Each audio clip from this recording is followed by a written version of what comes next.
Hey, what's up, guys? Welcome to the 4th of July Pokemon card slab return. What? Oops, we're going to say large PSA slab return. 4th of July. Let's see. 4th of July slab day. 4th of July Poke-Mons. There we go. All right, we'll hit copy on that. Boop, boop, boop. All right, let's hit save. Hey, what's up, Cheese? How's it going, man? Cheese, look at all these cards. I think I've spent like $15,000 in the last, I don't know, month getting PSA returns, because PSA doesn't withdraw the money from your account until after it's done. So it's just pulling all the money out of my account. All right, I'm broke. Let's see. Let's hit refresh on this. How's this looking? Dear Lord, that's taking forever. Okay. Well, that's done. Let's go ahead and share this link. Actually, here, let's turn this on to get us started. Here we are. We'll hit save. Oh, well, actually, no. Let's turn this on automatic. We'll hit save. I'm looking. All right. So we hit save. And we're going to click on this. There it goes. Now we're going to head into the the Discord server. Boop, boop, boop, boop, boop. Let's see, over here. And we're going to go over here and ping the Discord. We're going live for, is it Thursday night or Friday night? It's Friday night. That's right, because we didn't have a Friday daytime stream. Karis was off, so we went swimming instead. I went swimming. I got roasty toasty in the sun. I got to look at girls in bikinis. It was kind of nice. There we go. All right. Okay. Boop-boop-boop-a-doo. Karis was in a bikini. That was kind of nice. That is strange, isn't it? The pool is where everyone wears, like, their panties, basically. When did that become the thing? I mean, I'm not complaining. It's kind of odd when you think about it. It is. I don't see a lot of men wearing Speedos. I suppose I could do that. I could wear a Speedo. But the women all wear bikinis these days. There you go. How is it any different from lingerie? It's so close. It's so close to being the same thing. All right. We want to close this and open up this. We're going to get a link to the website. Copy. Go on about the bikini. I'm saying men should wear bikinis, Cheese. That's what I'm saying. Happy Independence Day. That's right. All right, so time to go into Instagram and Facebook. We're going to upload a link to this stream. Here we are. We're going to say we're live right now for 4th of July. And we'll hit post. There it goes. And then we will jump over here. And we'll hit post on this. And we'll jump on this. All right. Post. And I'm going to delete this previous post. So I just sent out 3 links into our most recent Instagram videos, leading people back here to this stream. So I don't know if that'll work at all. We'll have to see. I don't know if it'll actually lead people in here. But we ought to do something, because we've gotten, between Facebook and Instagram, we've gotten like 1.4 million views. Or 1.1 million views, which is not bad. And we need to find a way to get people in here hanging out with us. That's the trick. We'll delete this. All right. All right. It's an essential step, because what's all this work for if people don't know we go live? Okay, we're going to probably delete this one. We're going to hit delete and pop this in here. Okay. I'm here. Hey, Thomas Hogue. I feel like I haven't heard from you in a while. How's it going, Mr. Thomas Hogue? There we go. Let's go ahead and open up the comments section. All right, there we go. Who's here? CC Collects Team Femboy. That's a big tower of slabs. That's a fine pile. Yes. Yes, there's a lot in here. Let's see, did I get the most recent post? Did that actually post? Yeah, it did. Okay, good. So we'll leave those alone now. We pinged Discord. You know, I guess one of the last things I could ping is actually X. Let's see, Twitter. Let me try logging into X. Wants me to log in, huh? You know what? I'll leave it alone for now. Who cares about X? We don't get any views on X anyways. I kind of don't keep up with that one. That's one of the social medias I don't care about. All right. Great Wall of Slabs. I'm excited you showed up. You mentioned earlier you might not, but I'm thankful you and the wifey compromised. Are we live or is this recorded? Negative. I am a meat popsicle. So, let's take a look at all these slabs. All these Poke-Mons. 1, 2, 3. All these liberals think college is better than Donald Trump. Ready? So, again, all the slabs are mine this time, which means I don't have to really sort anybody else's cards out here. I can just start hammering away. Let's go ahead and get the zoom. And how's the camera doing? Is it adjusting? I hate that. Okay, we don't want an adjusting camera.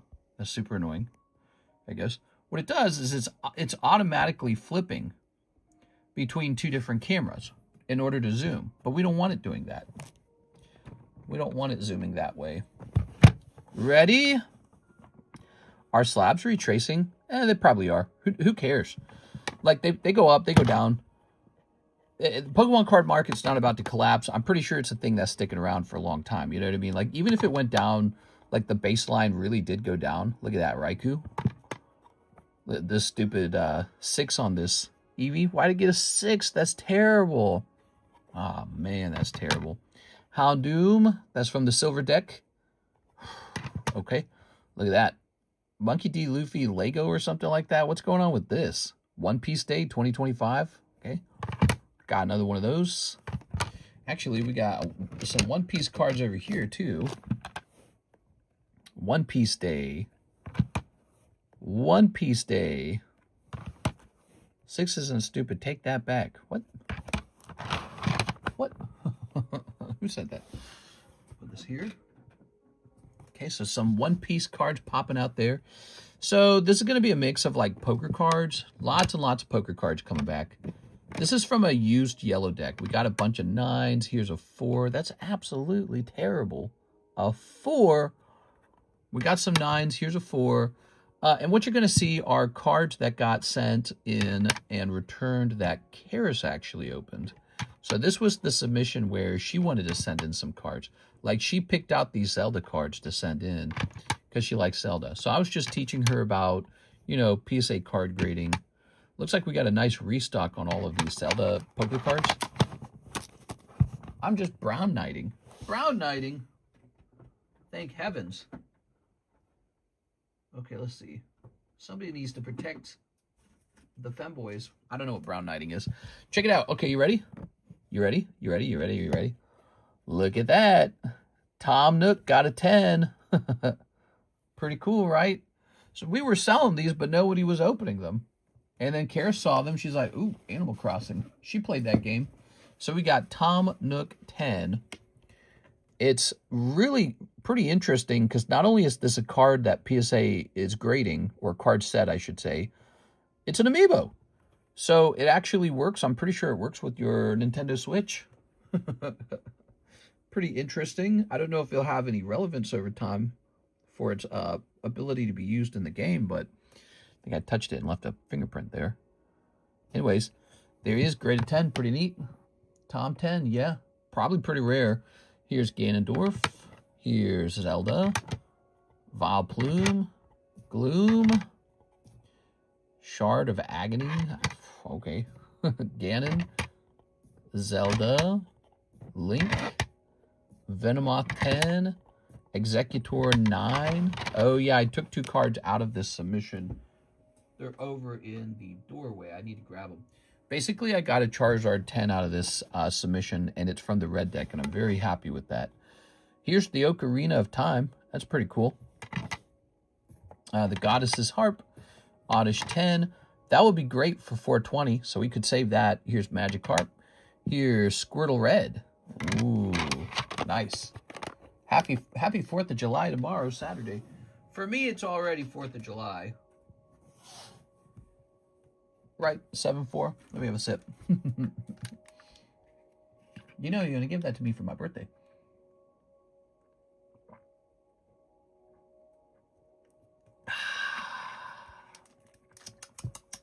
All right, now, some more. Yay, some more. Don't be shy. Put some more. Here's Chansey. Okay, that's 9. All these 9s. Terrible, dude. This guy deserves a 9. You can tell he's got a little thing right there. Looks like I sent it in anyways because I said, well, let's go send it in. So actually, a 9's good. Snorlax 9. Rhydon 9. Gengar got an 8. I got a rock. Look, you can see that there's dirt right there. And so it's still got an 8. I sent it in anyways. So that to me tells me my state of mind at the time was, you know, my state of mind was this is a used yellow deck and we're going to send it in anyways. So we're going to have some yellow deck poker cards coming up, probably with a pretty good price tag, but they'll be 9s and 8s. Here's Flick It. So here's another amiibo, just like the Tom Nook, but it's Flick. Computer, show me Poke-Mons. Computer, show me Pikachu. Here's Ganondorf. They used a different holder for these poker cards. Look, so what they did was they used a top-sized holder, and then they put in a plastic sleeve is what they did. So you can see there's a sleeve in there, and yeah, it's not the actual poker holder. Interesting.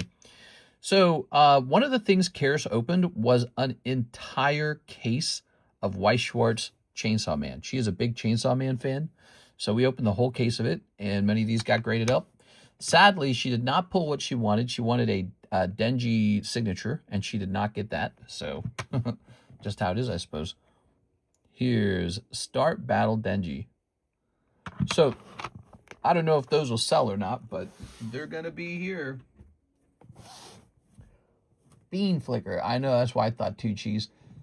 Let's see. I still don't like the fact that a 25-cent card costs $40 to grade and then turns into a $50 card.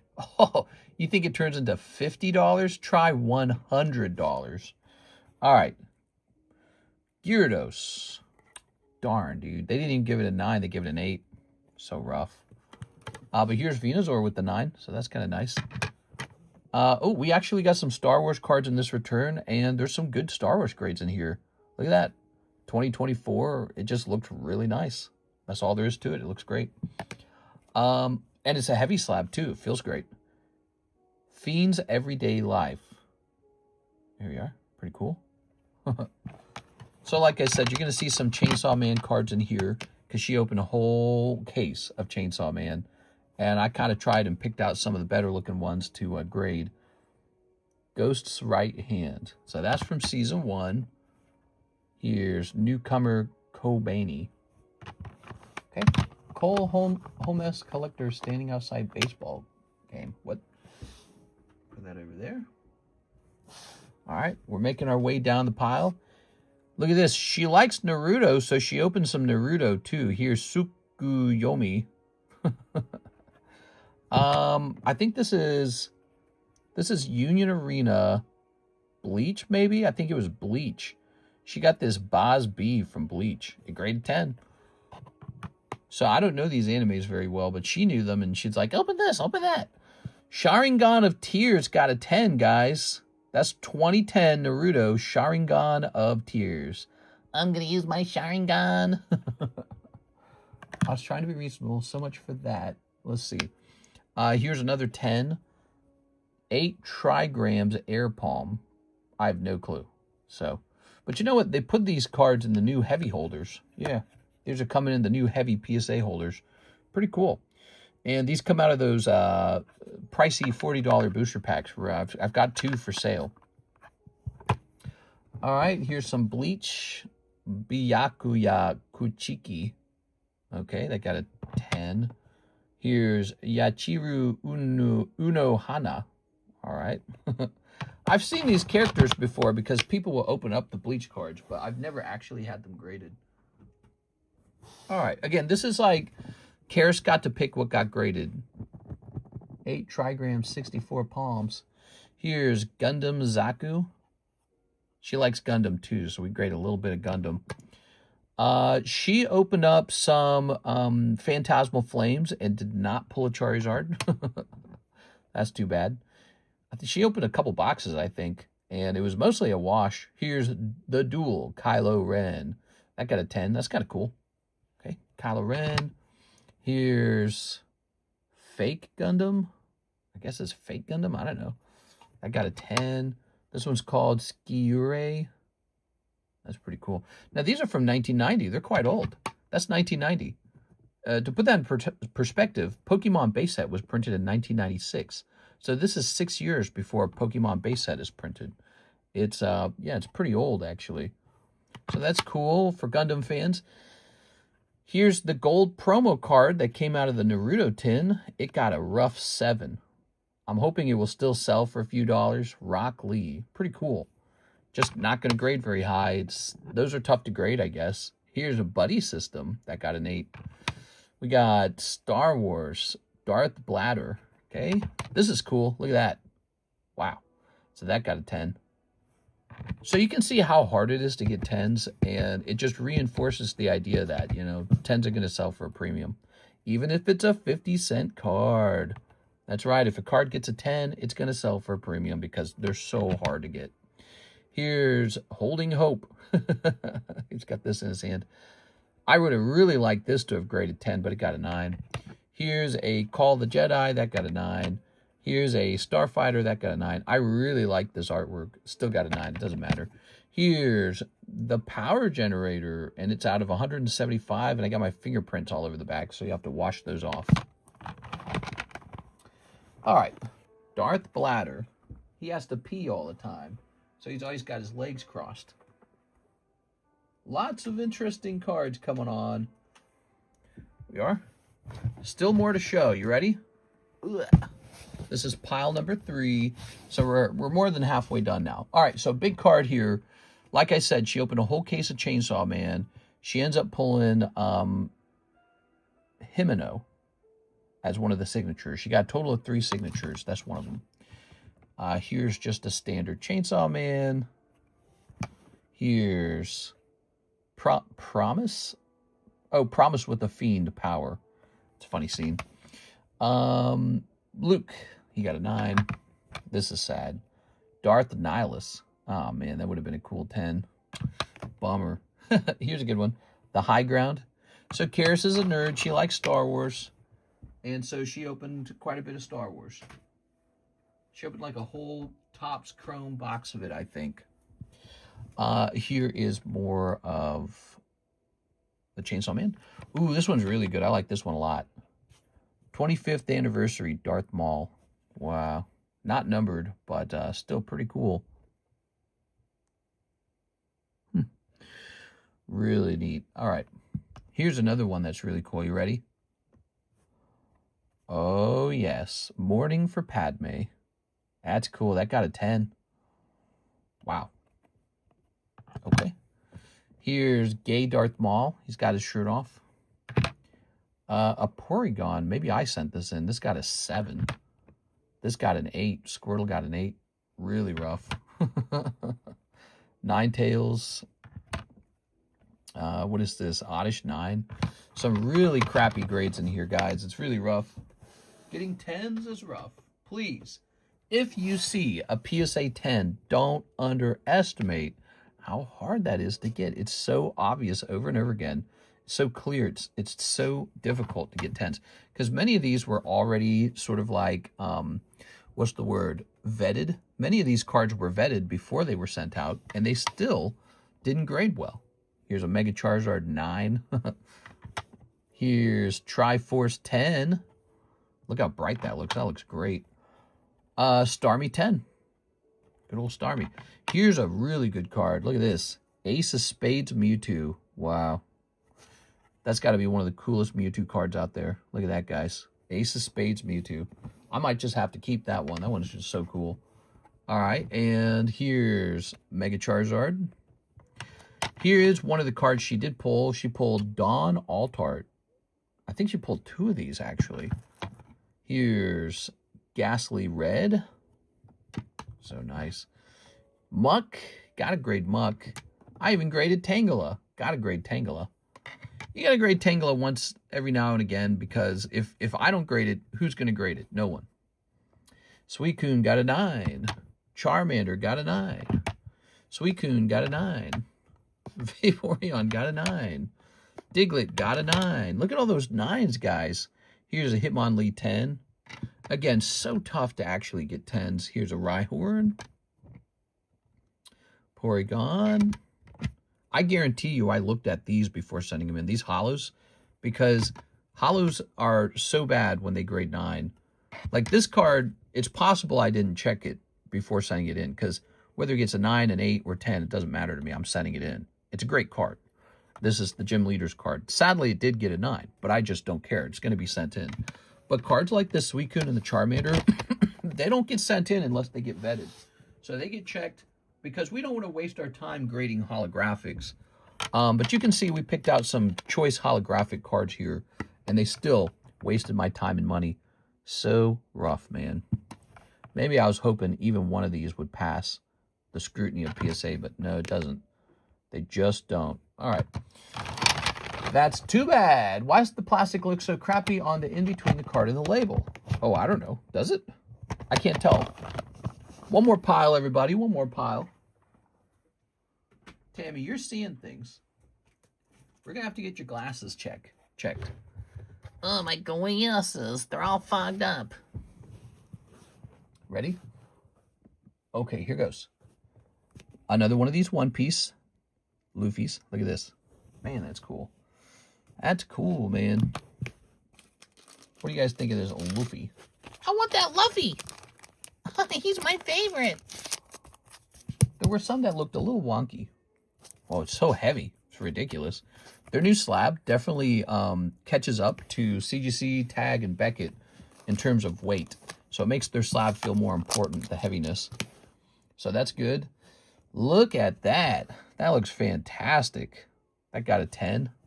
Unbelievably lucky. I do have a nice card from Chainsaw Man to show you guys. Are you ready?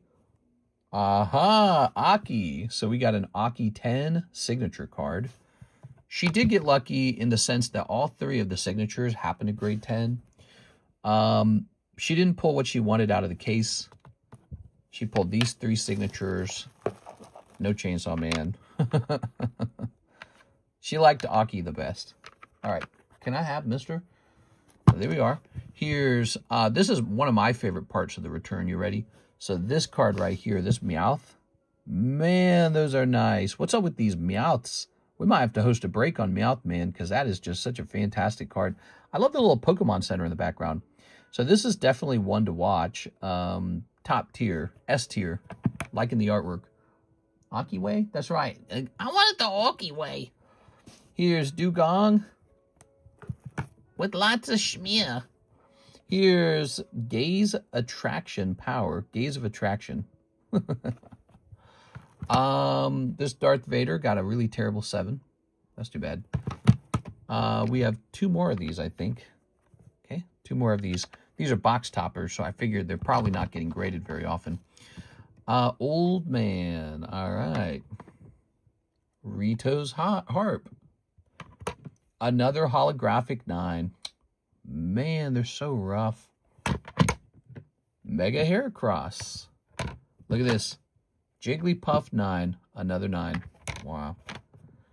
Here's Ichigo from Bleach. He got a 9. 9999999. What's up, T. Carl? You get a 9, she get a 9, baby. You get a 9, she get a 9. Here's Paldean Whooper got a 10. It's kind of cool. It's all right. She definitely lost money on this. And I say she, it's really me. So she just got to open whatever she wanted. And, yeah, it was not good. Maybe if Mega Charizard had popped out, it would have been good. Mega Sharpedo. Here's Satian. Here's Flygon. Anyways, I told her if she liked it, and she's like, no. She told me that working on this submission was like hard work. Isn't that funny? I was like, how did you like it? Did you like opening cards and submitting them to PSA? Because she doesn't really normally do it, right? And she's like, nah. She said, that's definitely hard work. All right, a little more of this. Whoa, we got Wisp. Animal Crossing. Look how cool that is, guys. Graded 10, and it's an amiibo. Wow, so much going on here. And then Kicks. I actually think that the amiibos were a big success. Yeah, I like the amiibos. She didn't open very much of it, and it all graded 10. That was great. Lots of people slabs. That's right. Here's Link. Here's Din's Pearl. Here's Tingle, looking insane. Here's Wind Waker Tingle, looking pretty gay. This Piplup, which I really wanted it to grade 10, and it got a 9. Insane. Here's Dawn. Here's another Mega Charizard grading 9. That's so crazy. Like, look at it. It's so clean looking, and they still gave it a 9. There must be something wrong with it. I mean, it looks great. Must be something wrong, like the centering or something. I don't know, top to bottom maybe. I don't know. Here's a Mega Lopunny. All right, a little Mega Lopunny. Here's a Zelda. Here's a Dawn. Look at this sad thing. Oh, Ace of Spades, a Pikachu getting a 9. But again, you can tell it's slightly faded, so you know this is from the used deck. So in that regard, it's not such a crazy thing. And then Toxtricity 10, which will sell for $50 probably. All right, so there you have it. That's the full return. What did you guys think? Did you like it? Did you not like it? I got to grab a couple slabs from the receiving area because I set aside a Tyranitar and a Charizard that graded 10.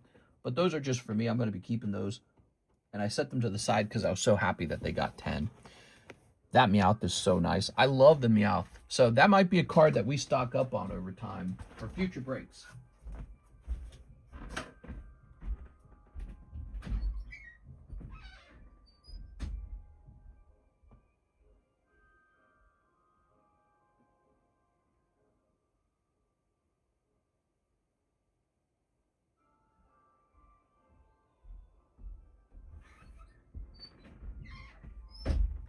All right, here we are.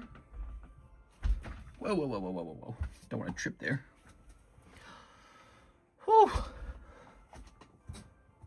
None of our cards are in here. Yeah, this one was just my cards. So here we go. Picking up another Tyranitar 10.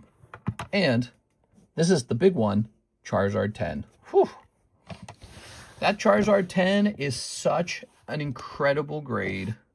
Got a 10. It's a later cert. Where's my, of course, everything's a later cert these days, but let me grab this. So happy with that. This will go nicely into my collection. Everything is done at different times. Yeah. I don't like that it's kind of slid over to the side of this slab. Can we get this more toward the middle? What if I do it like this? Will it climb? No. Oops.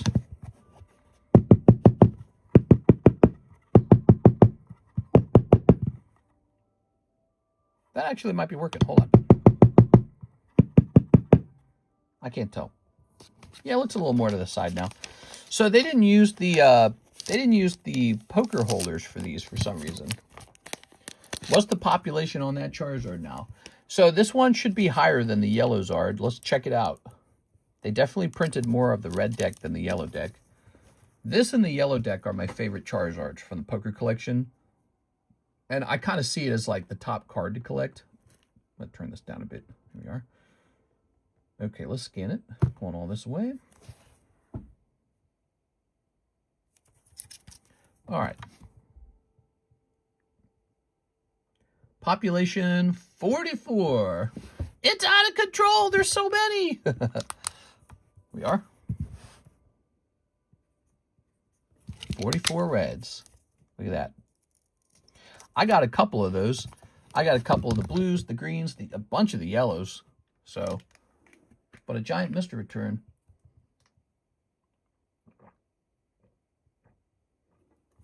How much is the Tyranitar now? So this is the Pokemon Silver, Pokemon Gold Part 2 Tyranitar. That's the only way you can get him is Part 2. He doesn't show up in Part 1, which is that was the poker set that seemed more common, was Part 1. Okay. All right. Good. Let's go ahead and... This washer Bill Gates meant no population control. What? I don't know what you're talking about.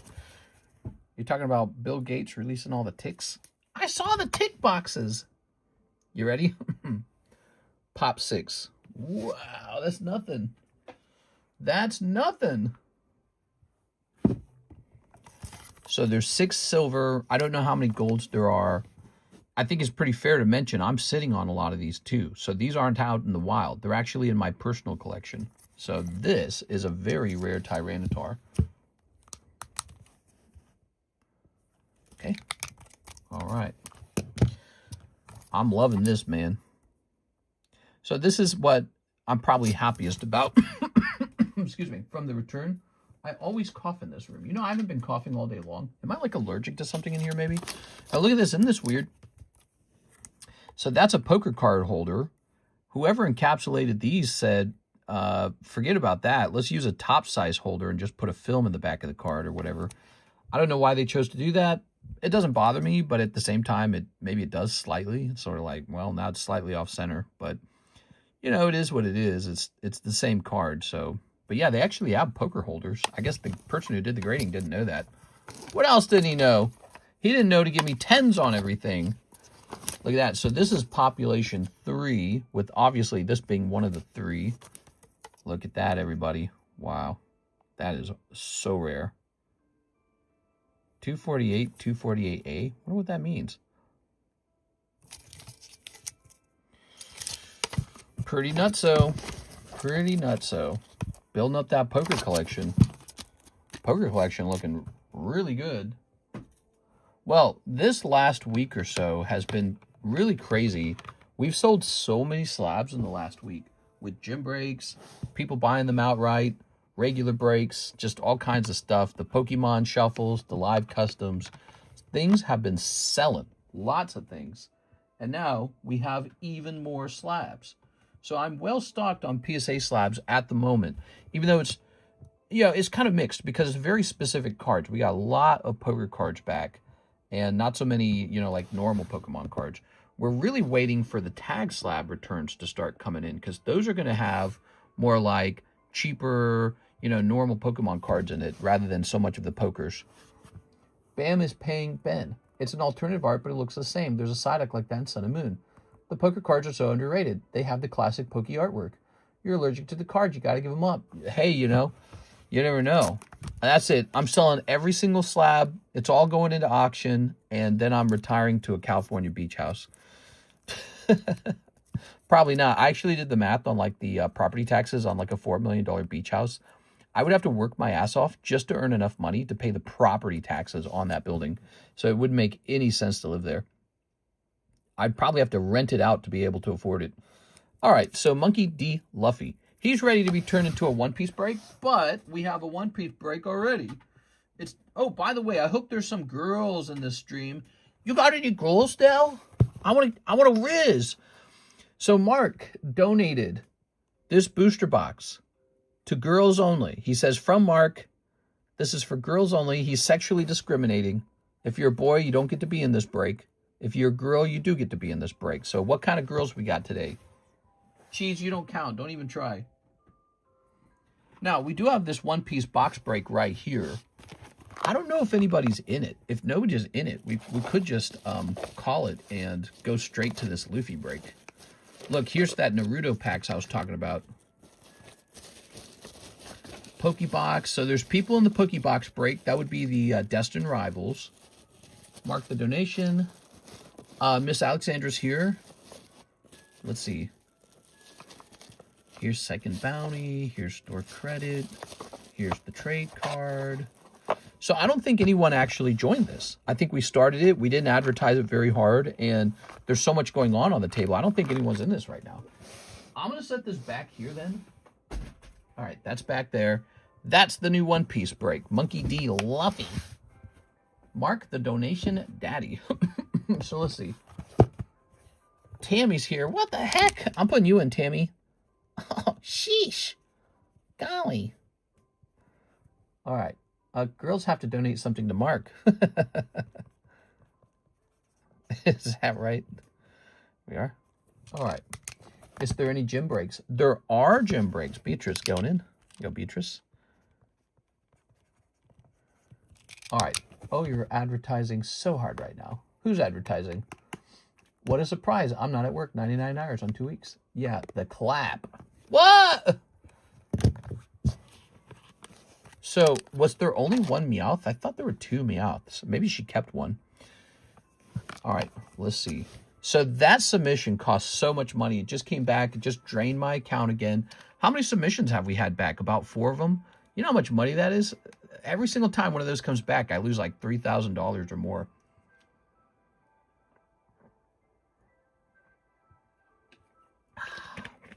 Yeah, I'm old. My feet can only hold me for work long. Did you just say you have grippy feet? I think he just said he has grippy feet. Monkey D. Luffy. I want a spot in the Monkey D. Luffy. He's my favorite. Yeah, I'm a big fan of One Piece. I watched the Netflix special. My favorite character is Monkey D. Luffy. All right. I meow back at cats. Okay.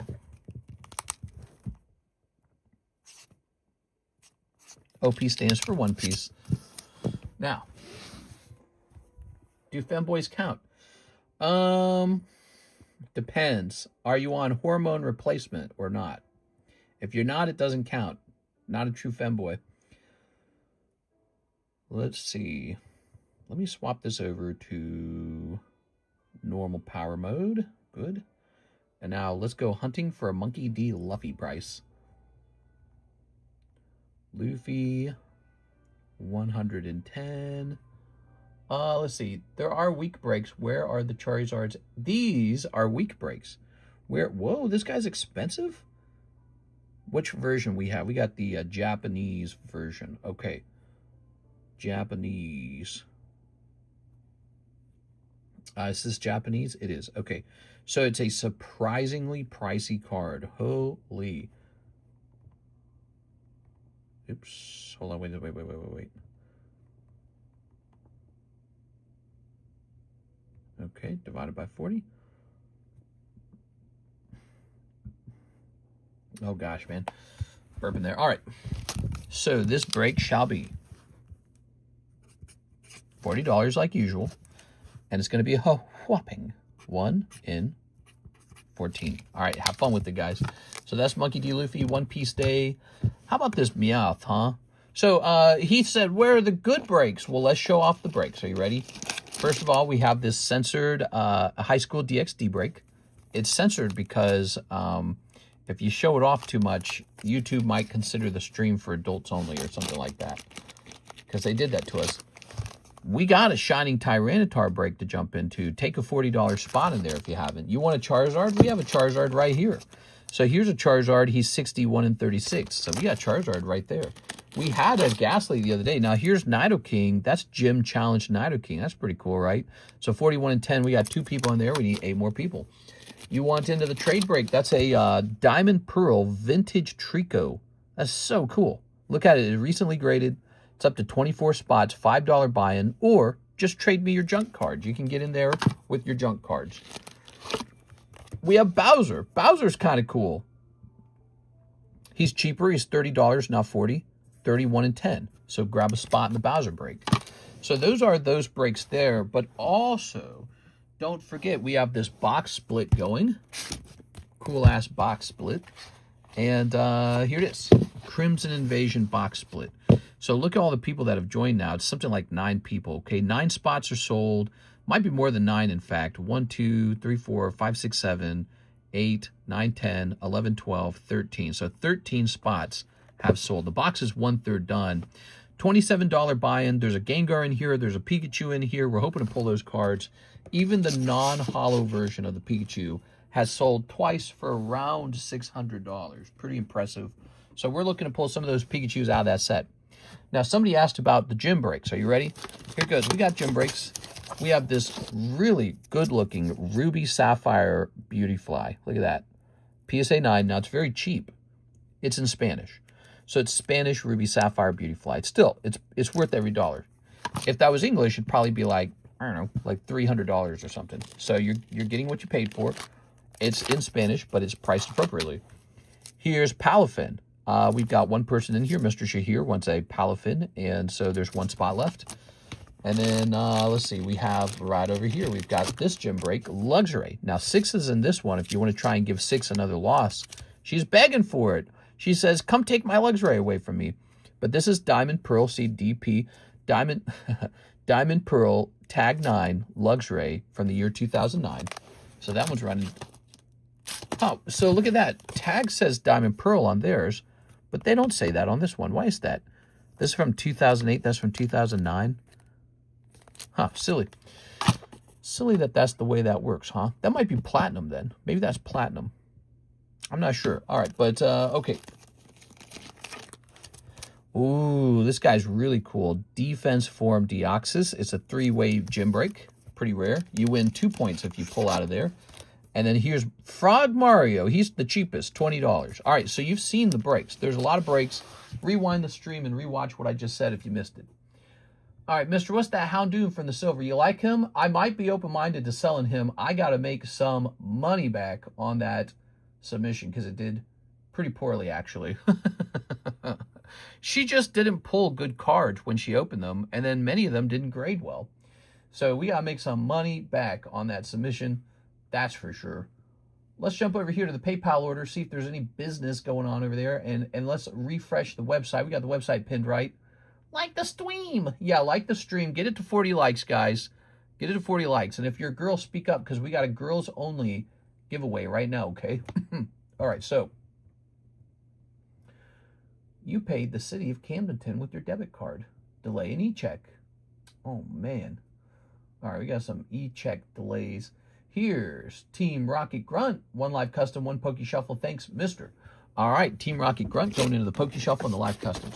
One thing's for sure, I got plenty of cards now for the Poke Shuffles and the live customs. Plenty of cards. But it'll be better when the tag submissions start, you know, kind of coming back. Ready? Ah, rough, man. I saw you get a rough round yesterday, too. All right, let's see what this is. So, and you know what? We're in the middle of rotating the expensive slabs, too. So we got to get that done as well. 1, 2, 3. 1. Just 1, right? Yeah, just 1. Boop. You got Ambipom or something like that. He's not Ambipom. I don't remember his name. He's cute, though. All right. Oof. That's a $30 miss. Sorry about that, man. Yeah, Mifto cough is back. Yeah. You know what? Let me get my cough drop so I'm not coughing. The cough drops really work. It's like candy. All right. Candy for when you're dying. Here's Jose Trevino, Marvel Magic. Yes, so Marvel Magic is one of the new sets on the menu. Here they are. Okay. 1 little, 2 little, 3 little sniffs. So, where'd that One Piece break go? That's new. Let's get it to the front. One Piece break. That's One Piece Luffy. Here's Widow's Bite. Ooh, Widow's Bite. Murdoch's Crusade. Agent of Atlas. Ronin Shadowstalker. Claim the Kingdom. Shipwreck Patrol. Mist-Cloaked Herald. Hammerhead. Magia Boss. What? Red Hulk. That's pretty cool. I like that one. Wow. I'd grade that. Here's Island in the Sun. Wow, that's so bright. Holy. It's going to blind me. Vision Quest. Hinterland Harbor. Hidden Lair. Grim Fate. That's your mythic rare. And the Scarlet Witch. Cool, man. All right, I like it. Sticky Icky Pokey card. Has Tag said anything about when they're going to start grading again? No. No, there's been no, like, newsletters or anything like that. It's kind of making me sad. You know, I get it. They're deep in the poo-poos. I'm just going to be sending tons of cards to CGC. That's the solution, guys. CGC is about to get a lot of Cardconomist cards. We're going to be grading lots of CGC. We're going to see some CGC pristines up here and everything in between, okay? So you're going to see lots of that soon. CGC, they're definitely the backup company. We are. CGC slabs have been selling for a little less than PSA slabs. You know, I will mention this, though. They're also cheaper to grade with. So it's like, yeah, you do sometimes have to sell them a little bit less, but they also didn't cost as much to grade. So it's like, it almost breaks even anyways, depending on the card, right? Like if it's selling less by like $200, that's not break even. But if it's like $15 or something, that is break even.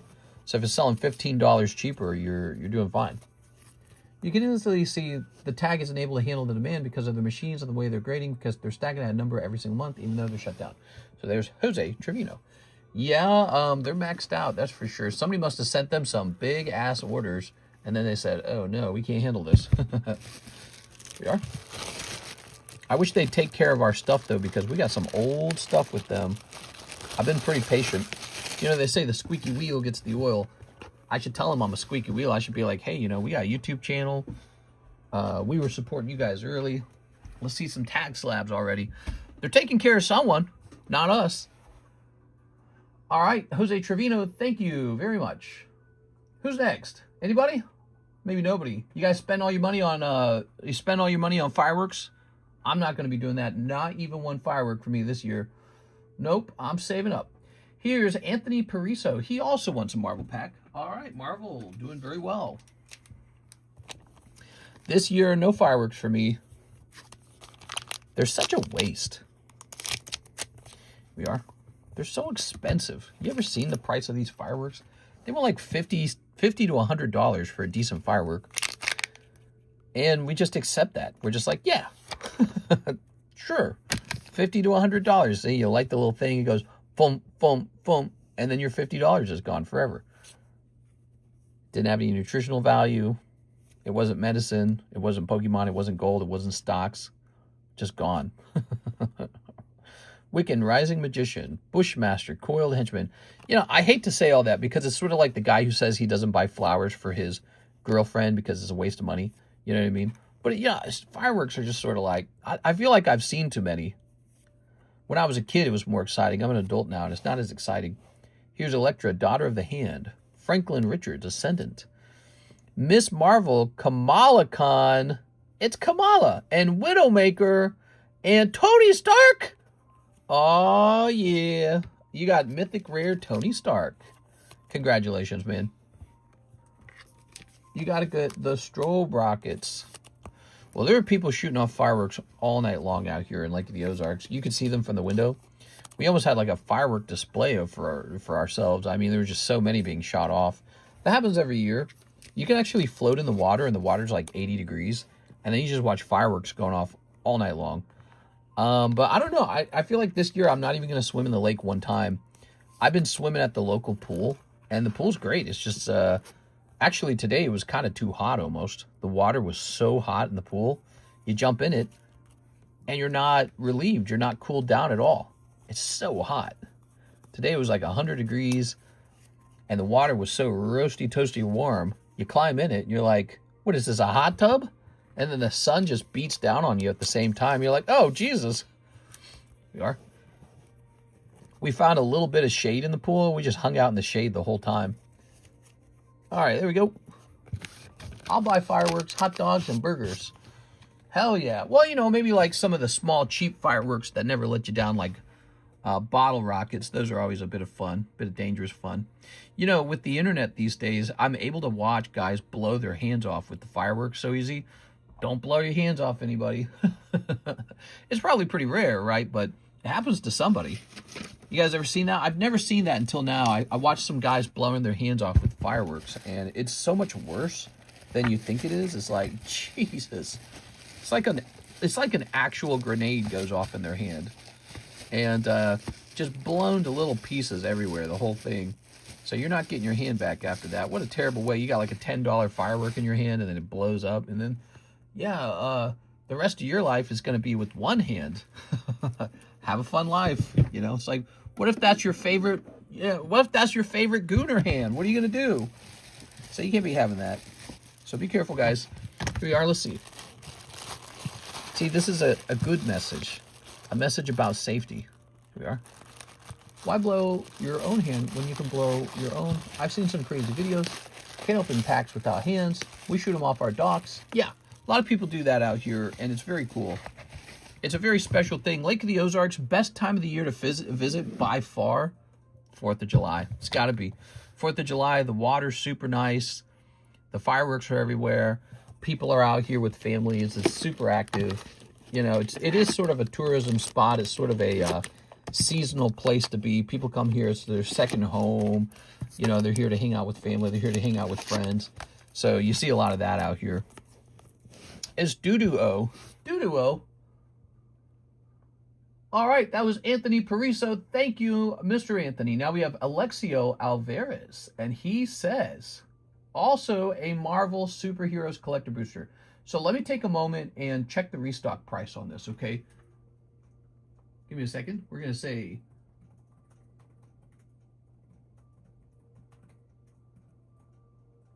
booster box Marvel. All right, let me just check on this because if we're going to sell out of them, I'm going to want to restock. Team Rocket's Houndoom is back above 200 in a PSA 10. Ooh, I need to buy one of those again. Love that card. All right, cool, man. So it looks like we'll have no problem restocking this product, and I'm happy to open it for you guys. Mr. Alexio, we just sold out a whole box of it. Look at that. We have more, though. Have no fear. Just thinking ahead. All right, you ready? Mr. Alexio, he's the man. Look at that Lord of the Rings Topps card, the checklist. Isn't that nice? Check that out, everybody. That's like the premier card to pull out of this set. 2004. That's 22 years old, everybody. And think about how hard that is to grade 22 years later with square cut corners. Really nice. All right. They got the Hunt for Golem being worked on, right? Thinking of head. Whoa, TCC, chill. You ready? Here we go. All right, insect. Oh, I'm holding it backwards like a doofus. Here's Red Room Recruit. Subterranean Cavern. Herbie, Scout Unit. Doc Samson, Super Psychiatrist. Kong, Temporal Tyrant. Wolof. Gallant Citizen. Ant-Man, Reformed Rogue. Hulk Smash. All right, we got Hulk Smash. Classic. Here's Island. All right. The Coming of Galactus. Love on the Battlefield. Shield Flying Car. Rancor. And Construct a Cosmic Cube. Whoa, look at this Rancor. Wow, that looks really cool, man. All right, you got the last pack in the box. You got a nice Hulk. Here's the Cosmic Cube that you got to have it for some reason. I don't know why. It's probably pretty important. And the Coming of Galactus. That looks awesome with the clear tag slab. It is awesome. Here's Hulk Smash. Ooh, Hulk Smash. Here's Wolof. Ooh, Wolof. All right. Boy, I wonder what it's like to run PSA. I mean, their operation must be so insanely huge. I wonder if they're tempted to open maybe a Midwest facility. Because I know they have a New Jersey facility, and I know they have a California facility. They could open up a facility like in Texas or something, or Tennessee or Florida or something like that, you know. We are. And take on even more grades. All right. Cool, man. Mr. Alexio. He's the man. You got a lot of cards, man. Okay.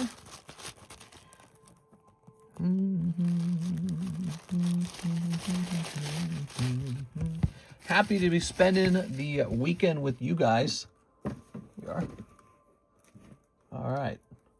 Very nice. I like to spend the holidays with you guys usually. Here we are. Here's Ekans. Here's Squirtle. Here's... Ooh, this is nice. Gyarados and Magikarp together. You get both of them. And this is from the Leaf Green collection, and they're quite extremely rare, and they're from 2004. Very good. Lots of poker cards. You're going to just see tons of poker cards for a while. That's what you're going to see. Because we got them. We got just tons of them. All right. What do we have going on over here? Michael Ibarra, he says 10 Poke Shuffles. All right, 10 Poke Shuffles coming right up. What do we got? The Poke Shuffles. Hulk's Rash. What? 1, 2, 3. 1, 2, 3, 4, 5, 6, 7, 8, 9, 10, 11. Ready? 1, 2, 3, 4, 5, 6, 7, 8, 9, 10, 11. No! That's really rough, Michael Ibarra. Oh, man. I hate to see it. That's a straight cold round in the Poke Shuffles right there. Michael Ibarra, straight cold round. Let me put you in the second chance break, man. Sorry, man. You know, that happens. There's some big cards in there. And I feel like that affects it a little bit. I need cheap cards like this Umbreon to put in there. Then you would hit more often. Here it is. The second chance bounty. So even if you miss and you lose, it's supposed to be like minimum 100. But I'm putting you in there at 50. We're going to put you in there. Also, let's put you in the ZELLE giveaway. How about that? So we got the ZELLE giveaway. Let's get you moved in there. 17. You're going to be 18, Michael Ibarra. This is the giveaway for people who use ZELLE. ZELLE is a transaction, processor for like payments. So you got PayPal, CASHAPP, VENMO, the website, and then ZELLE, right? Well, if you're using ZELLE, you make it onto this giveaway because ZELLE doesn't charge any fees. We like ZELLE. In fact, if you know you're going to be here for a long time, maybe years, you should use ZELLE. Go open a bank account just for ZELLE. Do it. So much money to save. All right. Dang, no one has taken that Slowpoke Slab. He's a very special slab. He's very expensive. And probably one day, if the poker cards really take off, you're going to look back and think, wow, he was only $500 back then. Now I got to pay $700 for it. Or, wow, he was only $500 then. Now I got to pay $1.2 thousand, So you could see that happen one day on him. All right, Umbreon's going up here. 1, 2, 3, 4, 5. Umbreon's going in. You get some cheap slabs in there. Okay. Number 12. Umbreon. Who's going to place a first-time order? If you're watching and you've thought about placing a first-time order, tonight's a great night to do that. I'd love to see a new guy. We got a free card for you, free Charmander, free Ghastly if you place a first-time order. There you go. All right, there you go. Maybe I'll put you on the Mark Waifu giveaway for girls only. There it is. All right. Yeah, so Mr. Mark is giving away a $70 box, and it's for girls only. They got to show up to this stream. Sarah, Tammy, Alexandra, Beatrice. Any other girls? You can have a robot hand unless you're broke. Then you'll have a piece of plastic hand. Oh, man. I can't afford it. I can't afford the payments. Man. So this card, and this card, and this card. These are all really expensive. So is the Doduo. What else? We need one more. Oh, man. Here's a Wick. Oh, yes. Thicky Wicky. Can I be a girl for the night? I got the Chi-Chis. You got the man boobs for it? That's a compelling argument, but I don't know. I don't know how Mark feels about that. It's up to Mark. There you go. All right. I got the Chi-Chis. Let's take a picture. So this shall go into the Pricey Slabs channel. Clicking, oops. Clicking all this. We're going to do Pricey Slabs. Taking a picture. All right, there it is. What about the lady boy? What about if he used to be a girl?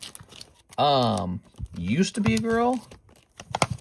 Do you mean like a girl who transitioned into a boy? I mean, that seems kind of like you're trying to get the benefits of being a girl without identifying as a girl. It seems kind of like cheating is what I'm trying to say. I don't know if I can agree with that. You got to go all the way in on being a girl or a boy. You can't have your foot in both camps. That seems kind of like cheating. Here we are. Whoa, that's definitely a pricey slab. Whoa, that Halo card's supreme, man. Why do I even sell this? I might as well just keep it. All right. Is this really 600? Wow. I gotta get that listed up on eBay. All right. Let's see what's next. You talk about the low population of the poker cards.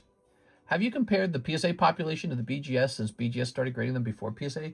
So basically, I shop for them all the time, Mr. Ding Ting. It's a great question, by the way. Your question is relevant to all cards. So, like, if I was looking at the Mega Charizard population and it said, I don't know, 14,000 for PSA, you'd be like, 14,000's not even that much, bro. But you're not considering how many got sent to BGS. You're not considering how many got sent to CGC. You're not considering how many got sent to Tag. So that's true with the poker cards, too. Poker cards don't only get sent to PSA. Originally, they could only be graded through CGC and Beckett. But when you actually go shopping for Beckett poker cards and CGC poker cards, there's almost none for sale. The truth is, no one was really ever grading them. It's still an extremely rare item, and hardly anyone was grading them back then. And now there's still hardly anyone grading them, but they mostly go to PSA now. I might send some to CGC just because PSA is closed. All right, so we've got an order of Jose Trevino, 10 Poke Shuffles. Yes. You got it. All right, 10 Poke Shuffles. Dang, 2,500. It's like this crazy good card. It's probably one of like my premier expensive cards that I have for sale. 1, 2, 3. 1, 2, 3, 4, 5, 6, 7, 8, 9, 10, 11. 11 goes on the back. I like it going on the back because that's the bonus card. So I love it when the bonus card's a hit. Manabuzz. Shaman.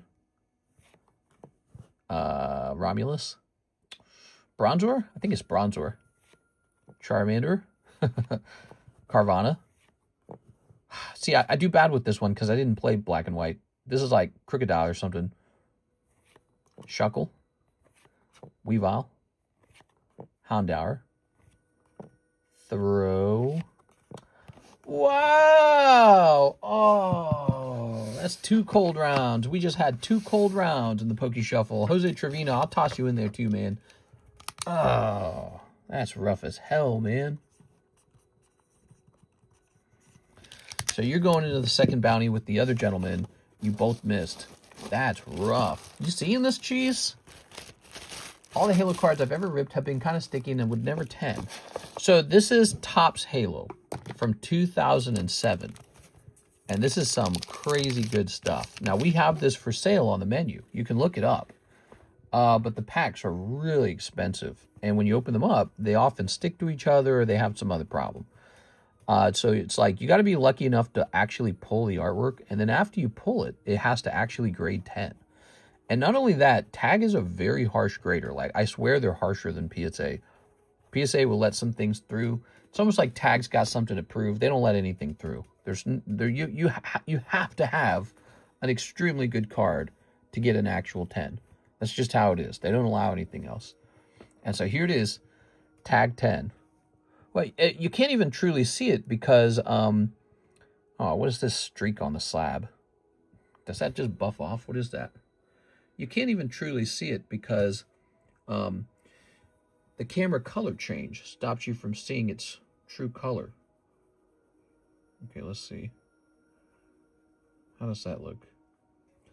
Well, now it's got some... Hold on. I'm buffing it right out, guys. Now it's got a different residue on it. Hold on. I need like Windex. I need Windex. Yeah, I need Windex. I think I have some Windex. You guys want me to go get it? Oh, to hell with that. I'm getting Windex. I'll be right back, guys.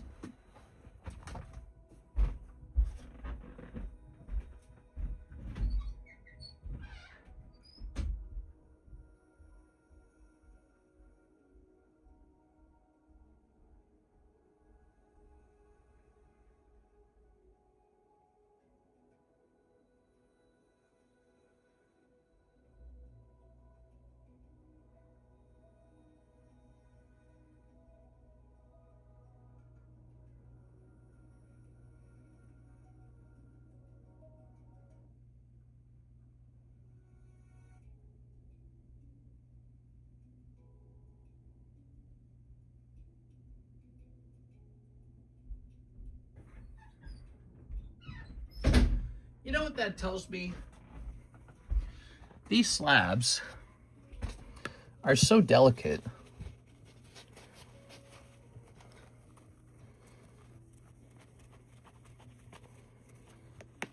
They need to go into a special PSA sleeve right away and just not come back out. There it goes. The streak is gone, by the way, see? No streak anymore. Cool.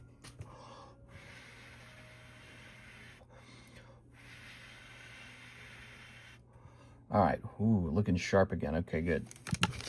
So that was a kind of used up sleeve.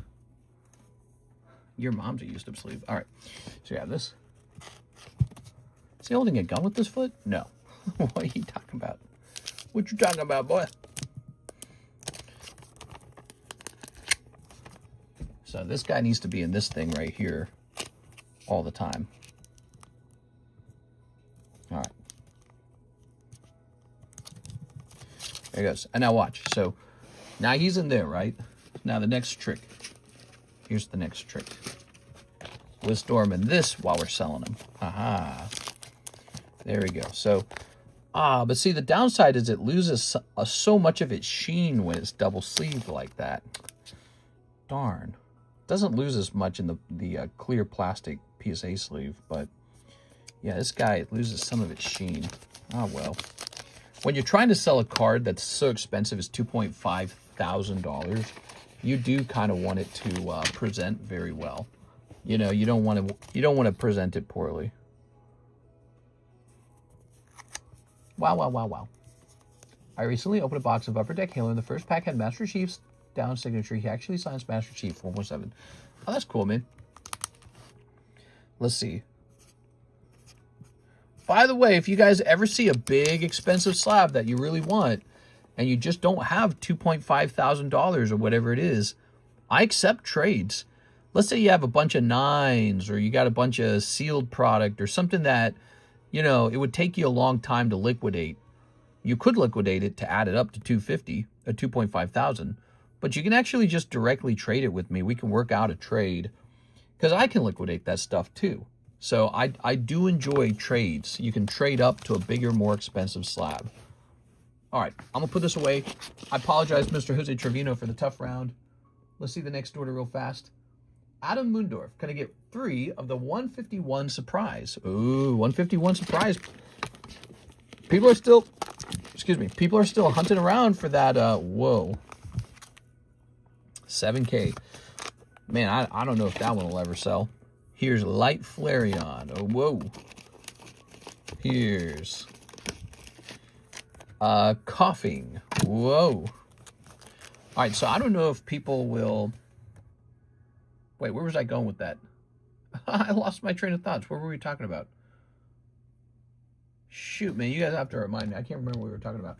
I got too many things on my mind at the same time. I'm thinking about these. I'm thinking about the order. And then I was saying something. I lost my train of thought on it. Let me go ahead and grab those 151 surprise. Oh, I was saying people are still chasing after that Pikachu Gengar. That's what I was saying. I was saying people are still chasing after the Pikachu Gengar. And these packs cost quite a bit more now. But you got to give it a shot. I mean, you'll never pull it if you never try. So what poker deck is your favorite? Hey, that's a really good question, actually. I want to say yellow deck. The problem is I bought a lot of poker decks over time, and I learned pretty quickly the hardest one to acquire is the yellow deck. You can acquire a red deck. It's out there. Someone's got it. I think a lot more of the red deck was printed than the yellow deck. But when I look at sales, red deck sells better. So the Charizard back sells better than the Pikachu back. So I go, okay, well, red deck's supreme then. So, you know, red deck was already, ooh, a little shiny Voplume. Red deck was already my second favorite. So it could be my first favorite. I think this is the reason why people like it better. It's because red deck is considered 1996, whereas a yellow deck is considered 1998. I don't know if that really plays a big difference to me. I mean, they're both really old, but people seem to care which one was printed first, I guess. I'm not sure. There's advantages to the yellow deck, like the King, Queen, and Jacks. They don't have the ugly camo. And the yellow deck also has Surfing Pikachu in it, and it also has, yeah, it just has some really, really good-looking cards. Like, you know, you can get Gary Oak and Trainer Red looking real nice because no camo. You know, there's some serious reasons to consider those decks. Plus, you know, Ace of Spades Pikachu comes out of yellow-blue, and you get a Pikachu on the back of an Ace of Spades Pikachu. It's just really good. So, you know, the way I look at it, I collect all four of them: red, green, blue, yellow. And then, yeah, maybe I favor yellow and red a little more. All right, let's see. Mr. Adam Mundorf. Part of that is just because I know other people will be that way. Ugh. But am I going to turn down like a greenback Charizard? No. No, I'm going to collect him. I got lots of him, I think. I'm not going to turn down a blueback Charizard. Aha. There we go. What percentage do you take trade-ins? It could just be even. So if you have $2.5 thousand worth of trade-in, it could be even. But it's going to depend on what you trade in, right? So if you trade in something that just sells so terribly slow, I'm probably going to ask for a more favorable rate. So you could call that sort of like the time value of money, sale velocity, whatever you want to. You know, if you trade me an item that's just going to sit forever and never sell, that's a pretty bad situation for me. Let me give you an example of that. So this is an energy card. No one really thinks it has any value, but in theory, you could get enough of them together to be worth $2.5 thousand. Because they do sell, they just don't sell for much, right? So they're worth a fraction of a penny. But you could get $9,000 or $2.5 thousand of those together and say, okay, I have $2.5 thousand worth of energy cards. Go ahead and trade me your Master Chief for my energy cards. And I'd be like, hell no, dude. Keep the energy cards. I don't want them. So yeah, it has to sell reasonably well would probably be the rule. And if it doesn't sell reasonably well, then there is going to be a difference in the trade. There's going to be a gap. I'm going to want yours for like 50%, 75%, you know, some reasonable number. So we'll have to analyze it.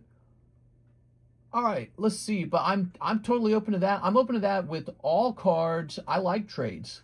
You know, I like trades. There's no money involved. And when there's no money, there's no taxes. So we like trades over here. Trades are our favorite thing. Mr. didn't say no to my offer.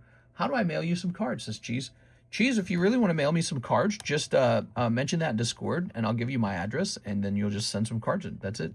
So if you got some cards you want on consignment, we can definitely work that out. And, all right, so I just looked at the queue, guys. The queue is open. There's no orders in the queue right now. We have a giveaway going on tonight. This is the Mark Booster Box giveaways for girls only. If you're a boy, you need not apply. If you're a girl, just say so, and we'll put you on the box. That's it. That's the whole trick to it.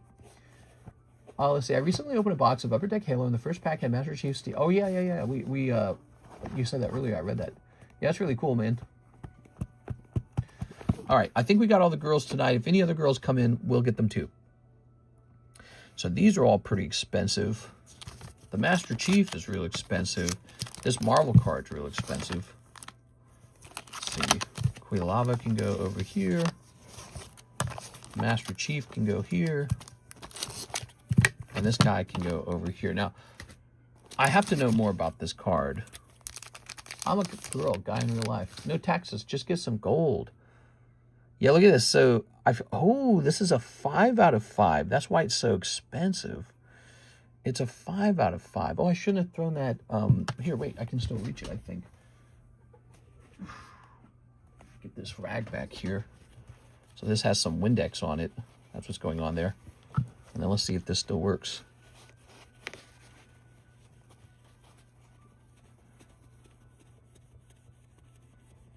try and clean this up a bit. Okay, so everything is not always a smudge. Sometimes it's an imperfect slab. Seems like the slab has some vertical lines on the left side there. All right. Wow, that's crazy cool, man. Okay, set that there. I'm thinking this better get listed up on eBay. You know why? Because I just don't know if any of you guys will ever buy this. It's too expensive. It's a 9 and it's like 600. So I think the first thing we're going to do is lower it to 500, and then we're going to get this up on eBay. All right. Never forget, the actor who played Black Panther passed away. Poor guy. He passed away from colon cancer. Sad, man. Bring some awareness to it. Make sure to eat fiber and get a colonoscopy. That's been a disease on the rise in young people. Ooh, creepy. All right, let's take a quick picture. I'm going to post this to eBay right now, guys. Let's see.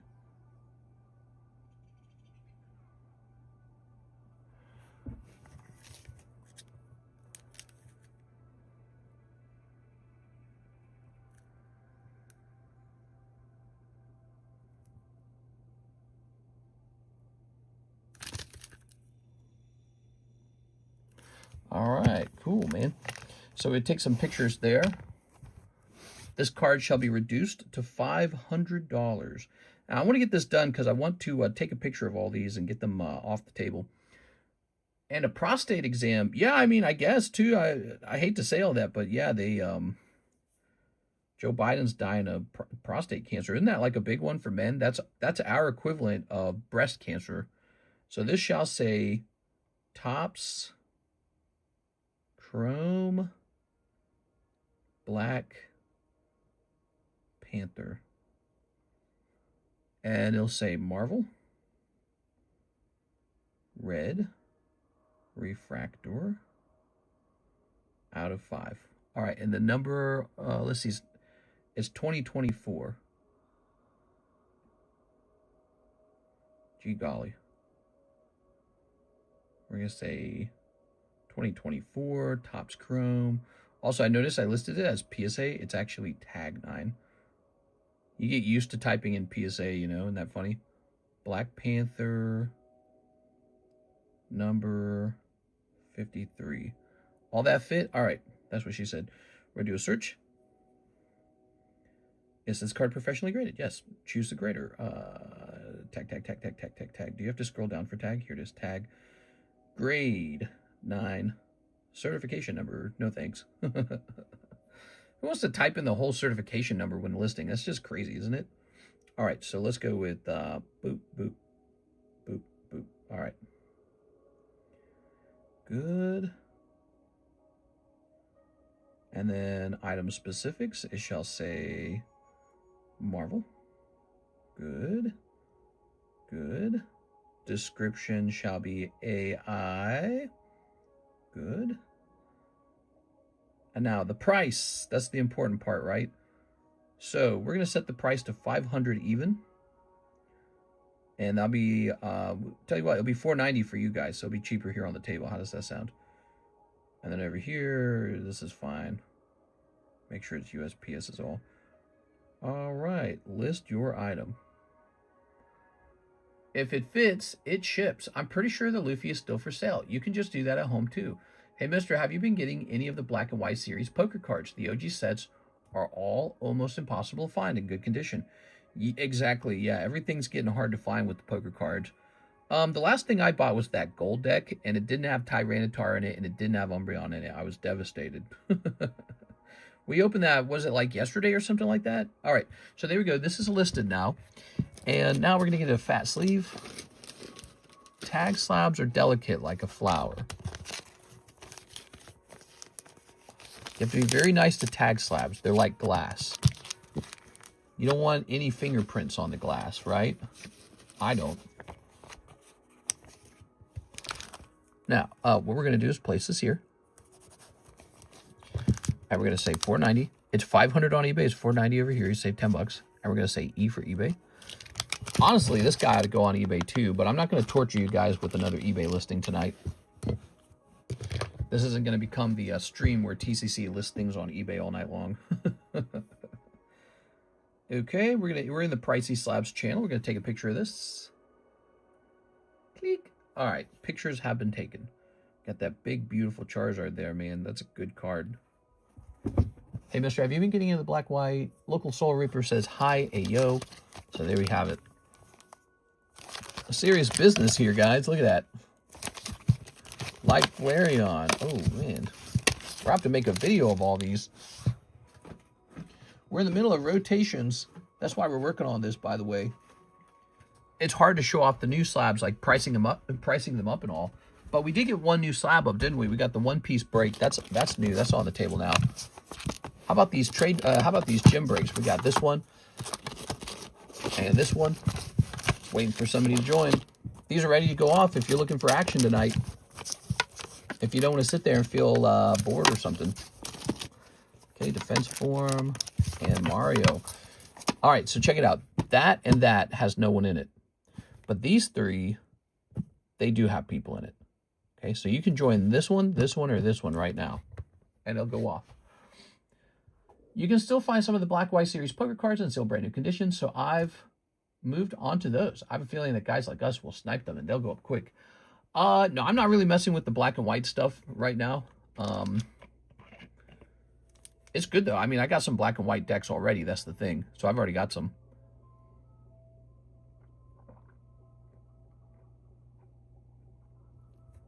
Jeremy Clarkson, if you know him, had prostate cancer.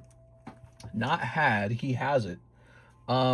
He's from a British TV show, and he just came out publicly and announced he has an aggressive form of it, isn't it? Is that right? Or am I confusing it? I might be confusing it actually. Hold on, wait a second.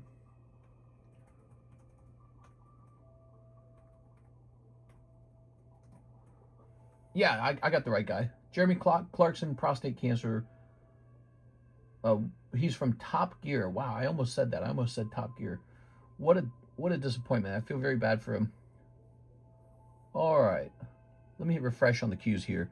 The PSA 10 Charizard Red version is listed for $5,000 on eBay.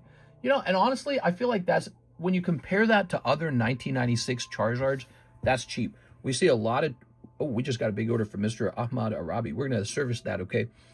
When you take a look at other Charizards from 1996, they're all way more expensive. And it's not even close, right? Like, let's see. Oops. So let's type in PSA 10, 1996 Charizard, right? And check it out. So like these guys over here, 26,000, 29,000, 50,000. There's the poker card for just 5,000. Wow, so much cheaper. And it's going to show any like Cardos or Top Sun or anything like that. Let's see. Maybe nothing else. Actually, Top Sun's 1996. Here we go. So this is 1996 Prism Cardos Charizard, and they want 48,000 for that. So really let that sink in. So you got these other Charizards from the same time period, 1996. They want 48,000 for that one. He's really rare. And then they want the base set Charizard. They want 26,000 on that. And I think that's a real price. I think he's actually sold around that price, hasn't he? Let me check. Sorry, check the sold for a minute. And we'll sort it by, let's say highest, just to get all the other crap out of the way. All right, so look, on April 27th, Charizard base set PSA 10, it claims to have sold for 40. I don't know if I believe that one. But look at this one on April 12th, 29,000. And then also look at this on April 26th, Cardos vending, 29,000. So those 1996 Charizards, they sell for like 30,000.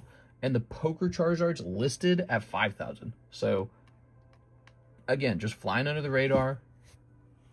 Nobody believes in him, probably. Probably they look at it and go, oh, I don't know. Maybe that one's not good. One box of the Pikachu Gengar and shipping. All right, so you want some shipping. Let me ask you some questions. I think you've got a couple tins left. Might be like 3. I can't remember, actually. Do you want the tins sealed? You probably do. And also, the box of Pikachu Gengar, are we opening that or are we keeping that one sealed? Let's go grab it. Pikachu Gengar. And let me count your tins. They should be over here. Yes. So you have a total of 3 tins left. We are. All right. It's very cheap, and the population is super low. People will start to notice that, and it will shoot to the moon in no time. By the way, did we not have a spare tin, or did that get opened? I think that got opened. All right.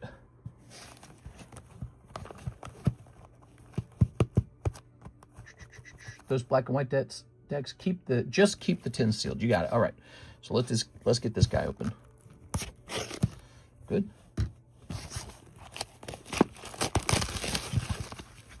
If it fits, it ships. What? Let's get this. Oops. Good. Tear this apart. All right. What do we got? Boy, we had some unlucky rounds in the Poke Shuffles today, didn't we? The Poke Shuffles. Some cold ones cleared out of there. Really rough. Sorry about that to whoever went in there and cleared them.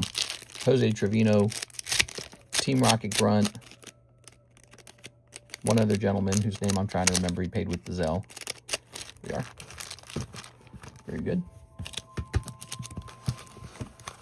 Michael Ibarra. Yeah, they had some rough luck in there. Here goes. Pidgeot. Here's Kangaskhan. Can I buy 2 Ascended Hero booster bundles sealed? Booster bundles? I don't have the booster bundles. Yeah, I don't have the booster bundles. Here's Marowak. We have the tech stickers. So those are 3 at a time. Here's Eradicate. I mean, if you're willing to do $15 for shipping, I don't mind. Raichu, if you want to buy those 3 at a time and have me ship them that way. GameStop has them. Here's but they can't mix with your little baggie though. Okay, keep that in mind. So if you have a baggie over here, it's not going to mix with those gigantic, tech stickers. I mean, maybe we could if we had like a big enough box. Here's Dragonite. Here's Marowak. Come on, bro. Ooh, Master Ball coming out. Lucky. So in the 151 Surprise Series, a Master Ball is actually very hard to pull. Like, one doesn't even come out for like 5 or 6 boxes. So very good. And now, how about that Pikachu Gengar? How about one of those finally? Is it going to be in the last pack? What do we got in the last pack? There it is, another Vileplume. Oh my god. We just pulled a Vileplume, so you get another one. They're separate shipping. Yeah, you could do that if you wanted. Honestly, it'd just be more work for Miss Alexis. But that's kind of the whole idea. So it's got to be a heavier label. She's got to have a bigger box. So we got to input it as a bigger box, and she got to take more time shipping it. So we get paid more to ship that item. Ooh, look at that. Oh yeah. Good. And then here's Mr. Mime. All right. Those black and white decks used to be 20. GameStop has poker cards? Probably not. Consider this. One of the reasons why the poker cards are so cheap, the big, mystery break companies like GameStop, I don't think they're acquiring them yet. I don't know if they are yet, but they will one day. These cards right here. So GameStop, they go out and they pump the price of a lot of basic, obvious cards. They pump those prices up. And it's because they believe it's popular enough. And so they go out and pump all that corporate money into it and put it into their mystery slabs. Now, PSA is not the only company doing this kind of stuff. You got all these other companies doing it. Well, here's the deal. They're ignoring poker cards. I'm sure of it. Like when I get poker cards graded, PSA doesn't make me an offer on my poker cards. PSA will make me an offer on Palafin, but not this Deoxys, which is infinitely cooler. So it doesn't make any sense to me. To me, that says that, these companies that are reselling it, mystery slabs, mystery packs, they're not asking for the poker cards today. But if they ever did, think about how that could affect their price over time. That could be really a significant leap at that point. So that's my belief about it. Now, if I recall, you got a lot of stuff. Let's see what we got for you. Congrats on the Vileplume. Not exactly Gengar, but you know what? You got that Master Ball as well. That's really nice. All right. right. Oops. Very good. Mr. is the one that got them on the map. Mr. is always at least 5 years ahead of the game and market. I don't know about all that, but I definitely was somebody who was super, super involved with the idea that Pokemon cards are, you know, undervalued. I thought they were undervalued. They were scarce. They're desirable. They're undervalued. I had ideas like millennials are going to be the next wave of rich people. You know, they're going to inherit all the jobs. They're going to inherit all the money. They're going to become CEOs. They're going to become, you know, content creators, celebrities. So my theory was millennials grew up with them. It's the new Mona Lisa. The new Mona Lisa. It's a Pokemon card. It's not the actual Mona Lisa. Millennials are not fighting to buy a Picasso. They're fighting to buy, you know, Crystal Charizard, Crystal Lugia. That was my theory. And I talked about that over and over and over and over again. I was like the Big Connect guy. Big Connect! I was the Big Connect guy this whole time. But I was actually right. So it turned out Pokemon cards did go to the moon. Yeah. And by then, I'd already kind of sunk my teeth into it. I'd worked really hard for... We're finishing up year 7. And I took all my profits. And instead of buying, I don't know, like... gold, silver, stocks, Bitcoin, which is more like Buckcoin right now. It's doing so badly. Maybe it does better later, though. I don't know. Bitcoin's doing quite poorly right now. So it looks like we want to probably do 2 boxes for you. We're going to do 2 boxes for you, okay? You're going to have 2 separate labels. One for the tins, one for this guy. It's quite heavy. All right? But so anyways, since I spent all my time in the hobby, I... had a lot of time to just kind of research stuff and be like, okay, well, you know, some of the Pokemon cards are already pretty expensive. What's the most valuable Pokemon card that's also the most ignored? And that's how you end up making a decision to go deep on poker. I go, well, poker cards, 1996, good artwork. People played with cards. They still do. Poker still, you know, the game poker is still live streamed on the internet everywhere.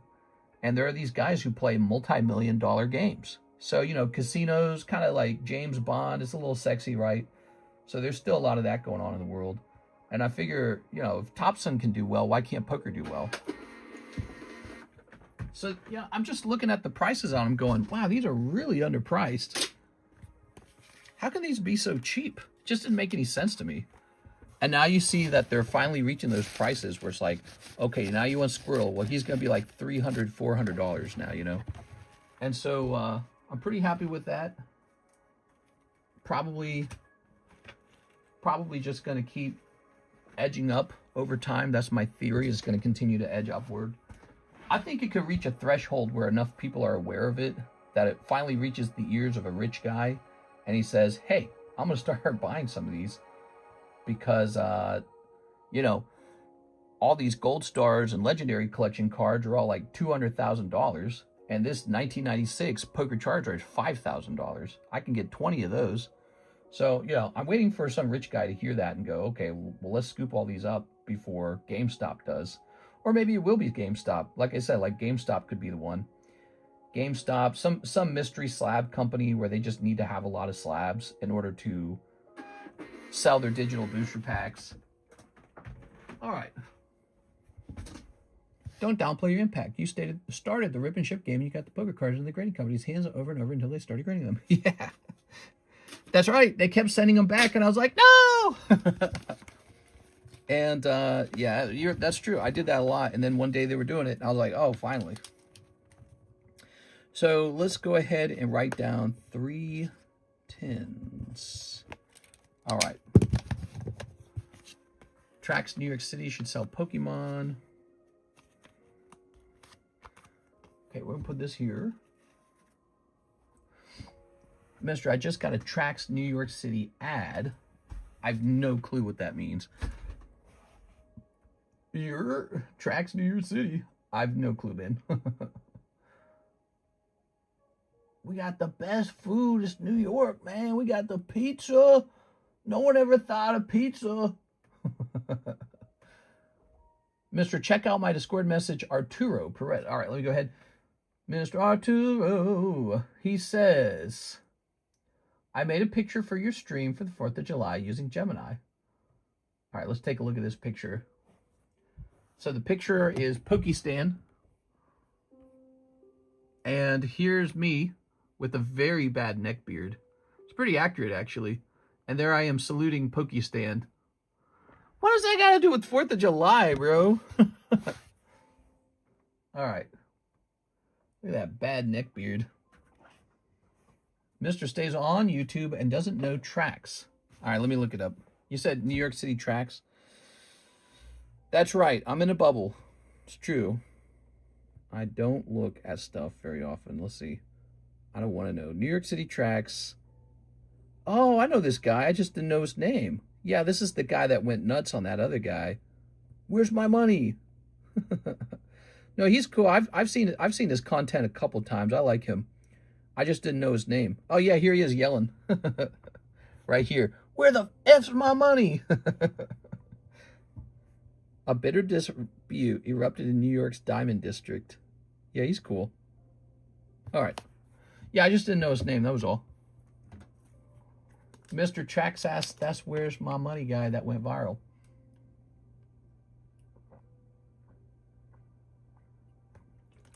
Is that AI slop? Hey!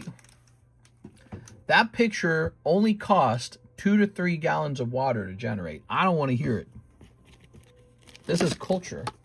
Ooh, this Charizard, he's definitely going down into the pricey slabs box. Pikachu, Fire Flower could go in. Squirtle could go in. Bowser. All right, let's do this. We got to do some slab sorting tonight, guys. I mean, we got too many slabs. We got to get the pricey slabs channel rotated. I know we just got new slabs in, but we got to get this rotation done already. All right, so this is definitely going back in. Here's the Fire Flower. 1989 Mario Fire Trap. Venus Fire Trap. Love those Mario cards. I have a number of these cards. I gotta put some of those Mickey Mouse cards up here too. The vintage Mickey Mouse. All right, so Hello Kitty ought to go up there probably. That's the SSP. This is the chase card from this collection. Are you hearing that? So from this 2024 Weiss Schwarz Hello Kitty set, this is the final rare card. All right, so there it is for just pretty much just 500. Completely obtainable. Not above your reach. It only takes a couple grams of gold. Yeah, that guy's fun.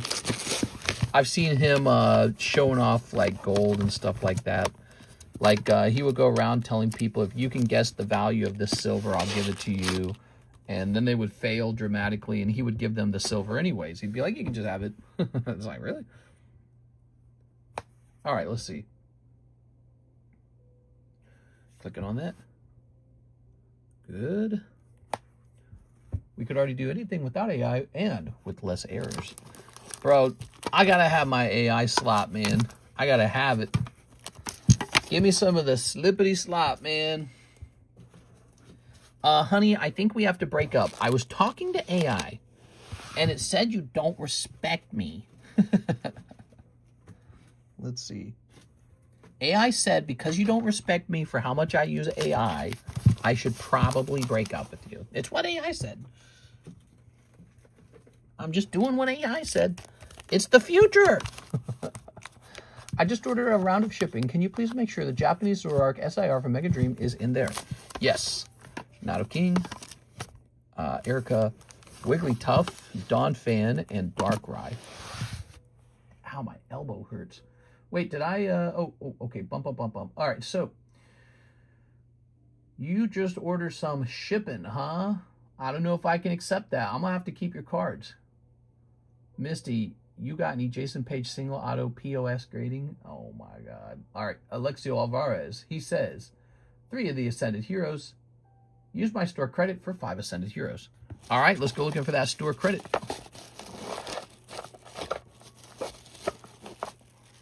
Oh, my elbow hurts. Why does my elbow hurt? Things just hurt on me. I don't like it. Alexio Alvarez. No diddy, mister. Hey, no, they're mine. Set this here. Oops. Bump the camera there. Oh, yeah. Jose Trevino owes me 45. That's right. We got to keep an eye on that. NHCC. We got to make sure that clears. Because he had a... Oh, here it is. Found you. Okay. Got it. Got it. Okay. I don't remember if NHCC spent this. No, he didn't. Okay, and then Nicholas Williams, Andy Dirksen from CS Man equals 50. Oh, CS Man donated $10 to him. I remember now. All right. So trying to keep track of it all, making sure it all deserves to go into this bag, because once it goes in this bag, it's final.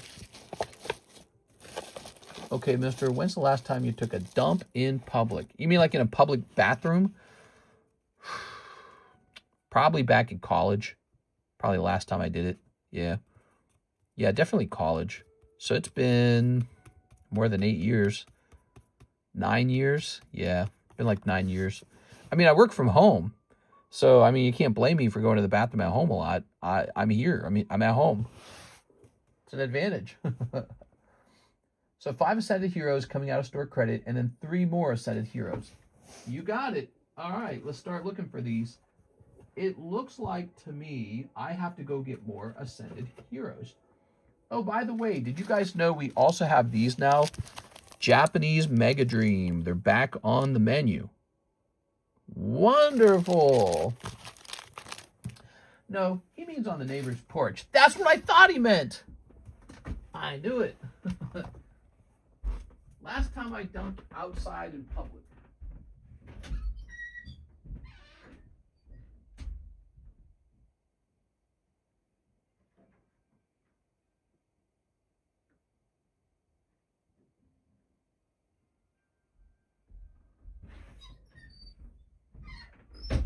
Probably when I was homeless in New York, I just kind of took a dump in the doorway of a business, because, you know, that's what you do.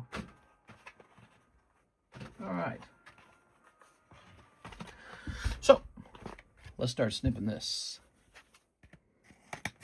Ready? Good.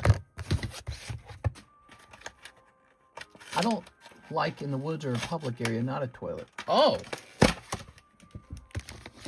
Really? Oh, ow. I got like a headache coming in. Oh, why do I have a headache? Is it just the lights? Oh. All right. Last time that I took a number 2 in the woods, or like on a sidewalk, you mean?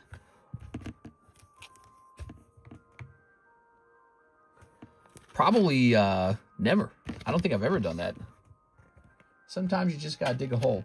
Well, I remember as a kid, we went camping a couple times. My dad was an outdoorsy kind of person. Pretty much the opposite of me. I'm an indoorsy type. And we went camping like twice. It was cool, you know, you like kind of remember it. I was a kid when it happened, but I remember it. You know, we had tents. You slept in the tents.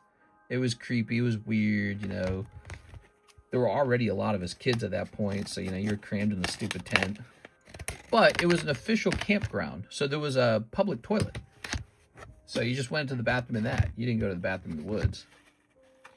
There. I've never crapped my pants. I've never doo-dooed on a sidewalk or anything like that. There. All right. Okay. Very good. Hey, what's up, Don Twinleaf? Is that an unexciting answer? If you sit in the bathtub, you could just stomp them down, then whack them all down the drain. Yeah, you can waffle stomp it. People love that term. Since you're inside all the time, do you take vitamin D supplements? Yeah, so the doctor was doing blood tests on me when we were doing our fertility treatments. I had some really big blood tests done. They like tested me to see if I was going to have like Down syndrome and stuff like that in my kids.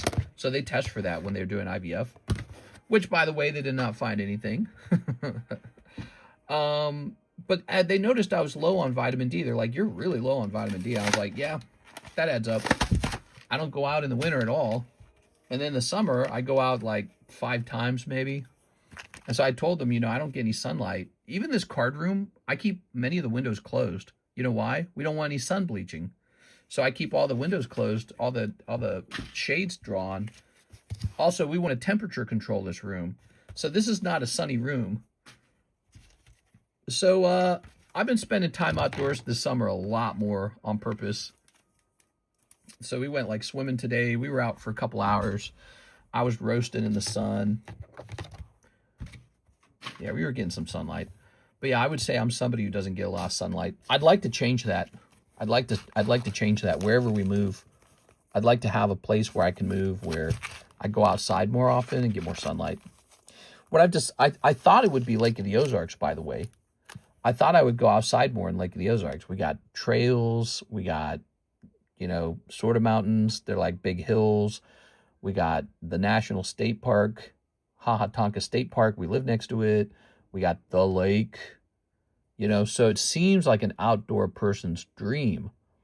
The truth is, it's all very underdeveloped, and it's more like a hillbilly's dream. So, like, if you love romping around with the ticks, you're going to love it here. Ticks everywhere. You can't take 2 steps in those trails without a tick attaching itself to you. So if you love ticks, you're going to love it here. It's so good. So, you know, I sort of realized for me, I'm going to get more sunlight in a place that has, like, developed walking areas, like big sidewalks, places to go. Out here is just sort of like burn in the sun, stare at the same trees, get bit by ticks over and over again. It's not actually that good. I don't like it. Not a fan. So I'm going to go back to the city. I'm a city boy. City boy! I'm a day walker myself.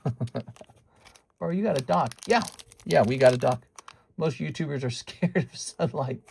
Yeah, so oh, some dog was barking, and then I think I heard a firework go off. So where I'm living, it's just not that pleasant outside. There's ticks everywhere.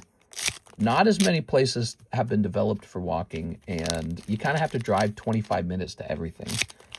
And there are some walkable places, though. I mean, if you really go out of your way.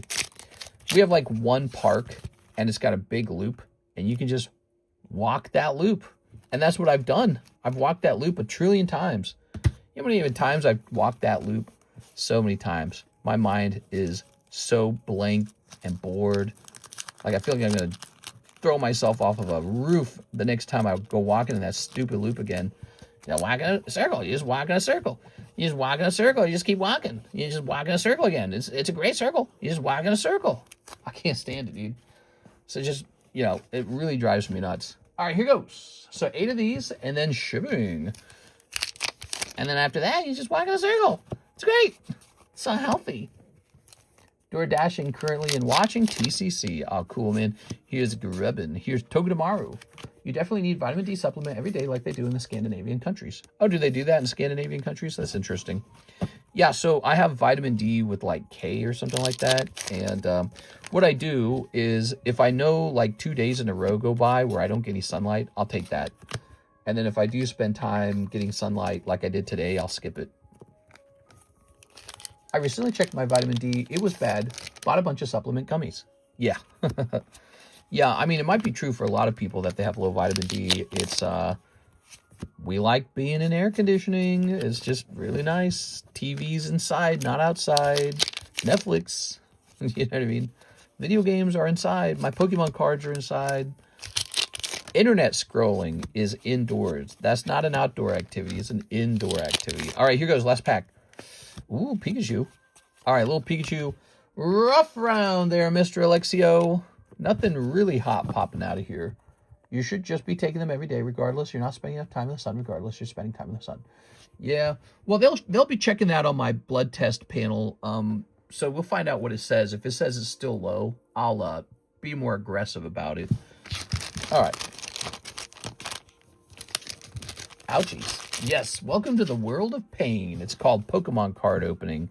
You got Anthea Concordia. You got Togedamaru. You got Pikachu. Yeah, if your Pikachu grades 10, you might make some of your money back there. If it grades 10. Now, if it doesn't grade 10, you're out of luck. Well, I need a box. We don't have a box. We're out of boxes. We're boxless. How could you do this to me, Alexio? I'm going to see Kanye West tomorrow. Best $200 I ever spent. I also bought my sister a ticket. You buy your sister a ticket? Oh my God, bro. This guy bought his ticket for his sister. Oh my God. Let's go grab this box over here, perhaps. Mayhaps. Any boxes over here? Maybe this one. Ooh, my head. Oh, actually, this is perfect for those tins.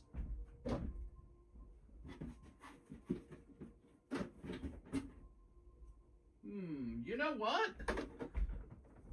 I'm gonna put these here, actually. All right. Let's check over here for a box. We need a box to transfer your items downstairs. Any recent boxes? No? Oh, headache, dude. I'm getting like a headache for some reason. It seems I'm very headache prone. Maybe this box. All right, we got a box.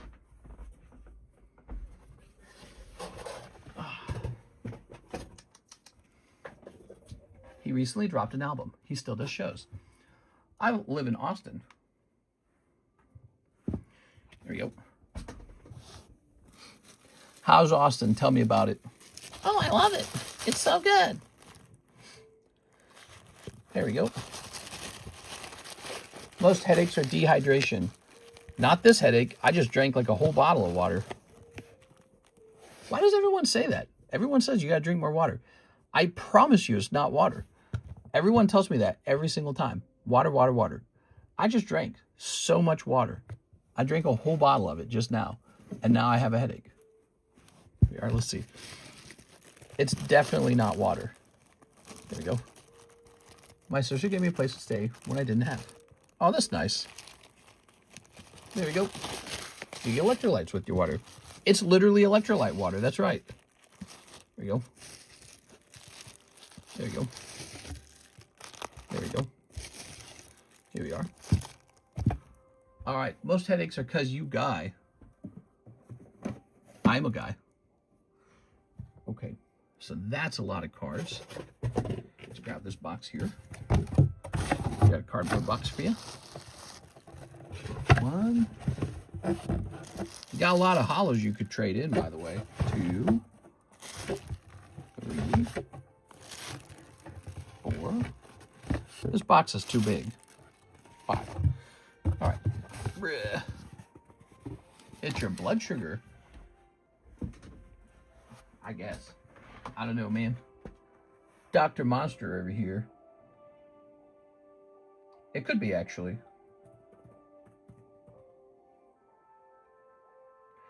All right. We're going to increase this by a pound. Maybe it's his sugar level and he needs a cookie. My blood sugar is high. Please check for the SIR. Oh, what card are you worried about? You're wanting me to check for a card. You're scared it's not in there. I think I remember you saying check an SIR. You don't drink enough milk. What are you talking about? Milk? The SIR. What is he talking about? You gonna give me this Alakazam? Let's see. Carbink. Can you remind me the card real fast? You probably said it in the notes. Did you say it in the notes? No, you didn't say it in the notes. But this is ready to print. We're going to hit print.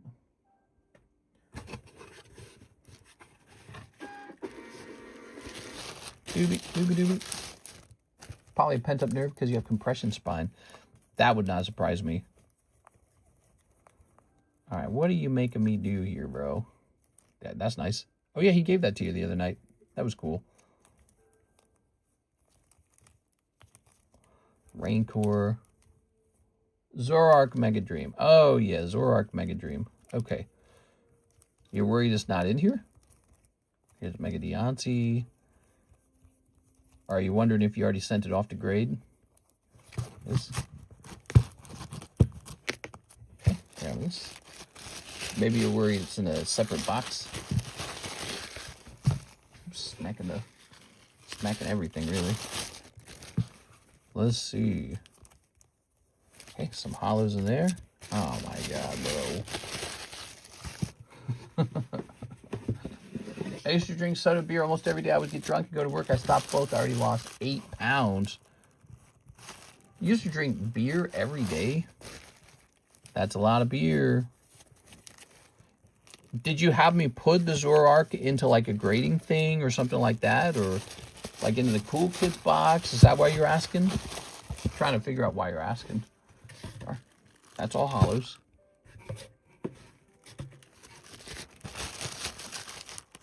Modelo. Milk is delicious. No, I don't drink any milk. No. Nope, should be in my bag. Okay. Let's move this gigantic box out of the way. All right. Let's check over here. Let's see if there was another bag. Alicia Brown, Alan Doan, Alejandro. Oh my god, bro. Let me check this box.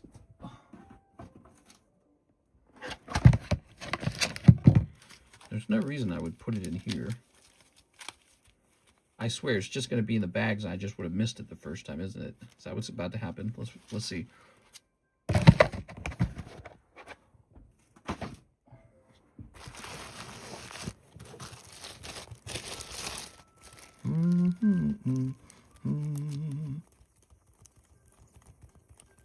Okay, not in bag number 1.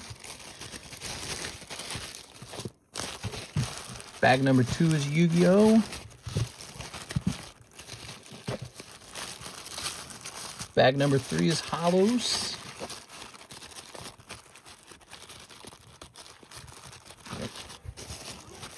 Bag number 4 also appears to be Hollows, but there's a little bit of stuff over here. Let's see. Okay, nothing in there. Did something happen that made you think that it might not be in there? Are you worried that your bags were like located in too many places? I'm asking because if we don't find it in these bags, I have to start looking for it too. So I'm wondering if you think it's somewhere. This, all right, so it should be in this bag because it's not in the other 4. Let's see. Yeah, this is the bag that had a ton of stuff in it too. Let's see.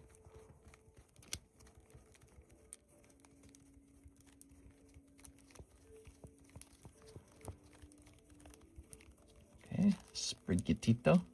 Metal. Oh, Bishop, I don't even recognize that. That must be one of those ARs that's exclusively in the 1 set. Battle Cage. All right, wonderful. It's not in here. So what do we got going on? We got like another box for you or something? What do you mean? He wasn't been drinking milk since the dawn of time. Mr. Going to drunk felt good long until the hangover hits 2 hours. Oh my gosh, I just want to be done with the shipping. Let's see. Here's Alistair. These are super expired. Put this back up here. What? Let's see what's going on. You probably have another bag sitting somewhere. That's probably what it is. Alexandra, Alexander, Alexis Lamone, Albert Garcia. That's all the ALs other than this one.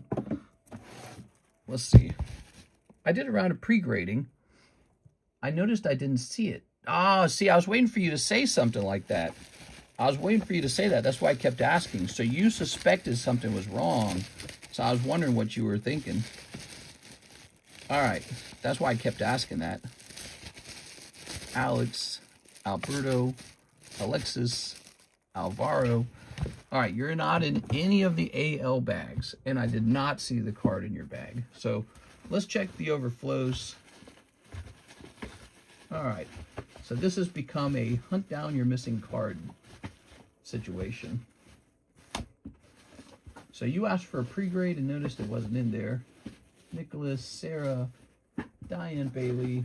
It happens, you know, sometimes a label, sometimes a bag will get like misplaced. This especially happens when you've got too many bags and we run out of room and we start to get creative with where we store your stuff. So if you got too many bags and you wait just like a really long time to ship, one of the bags might go missing because we have to like find a place to put it. Like, look, Arturo.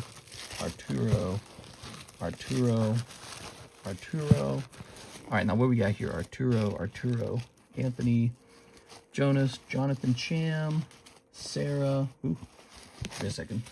I didn't even know I had a bag, said Mr. Monster. Mr. Monster's like, wait, I've got a bag over there. You got a bag over there. Thomas Gordon. Okay. Thomas Gordon from 326 has a bag. So I don't see you in the overflows. I'm going to have to move on to the next order in a second here because we're taking too much time on this, unless there is no other orders. We're going to have to hunt for the bag in a minute. So when did you notice it was missing? And what do you think could have happened with it? Did you already do a pre-grade, for example? Here it is. Let's see.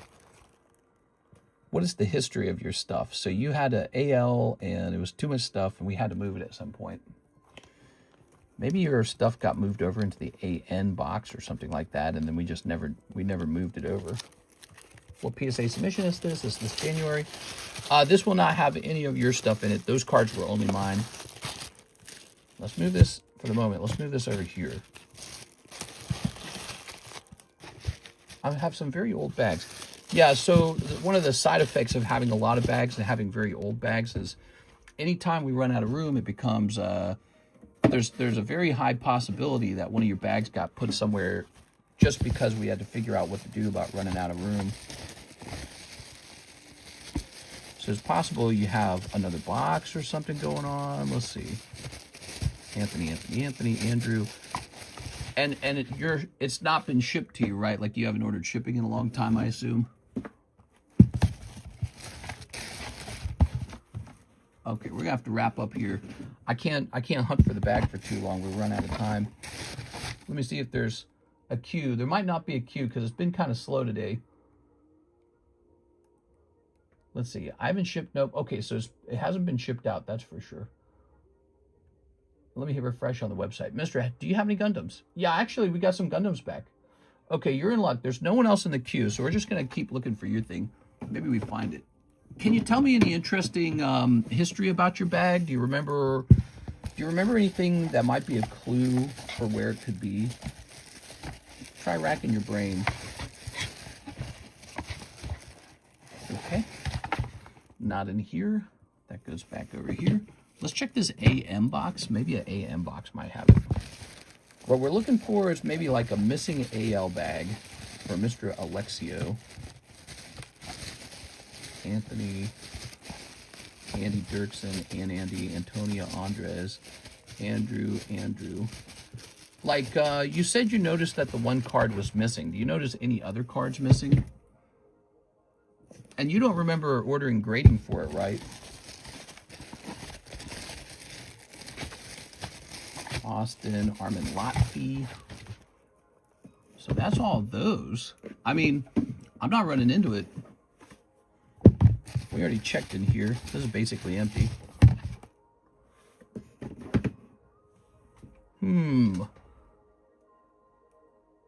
Go to the next order, no worries. Maybe a year-old bag. Oh, you think you have a bag that got so old that it got tossed in as a year old. Well, I would want the card if I was you. So what card was it again? It was a, let's see. What card was it? It was like a Zoroark. Was it a nice one? Zoroark EX Mega Dream. That wouldn't be a year old. Although I guess it could be put into a bag that has a date on it that's a year old. But I can't imagine I would have any outdated bags for you. If you're still active over here, we would have updated it. So let me just look to my side here. We're doing a bag hunt, guys. Did you know that? So what I'll do, let's go ahead and put your stuff into this box. We do need to start talking about what's for sale and working on slabs. But now we know we're on alert to find perhaps a missing Alexio bag. Let's grab this. A missing Alexio bag with a Zoroark in it. I didn't see it in the Cool Kids box, so you're sure you didn't like submit it for grading or anything, right? I did place an order, but did you lose a bag?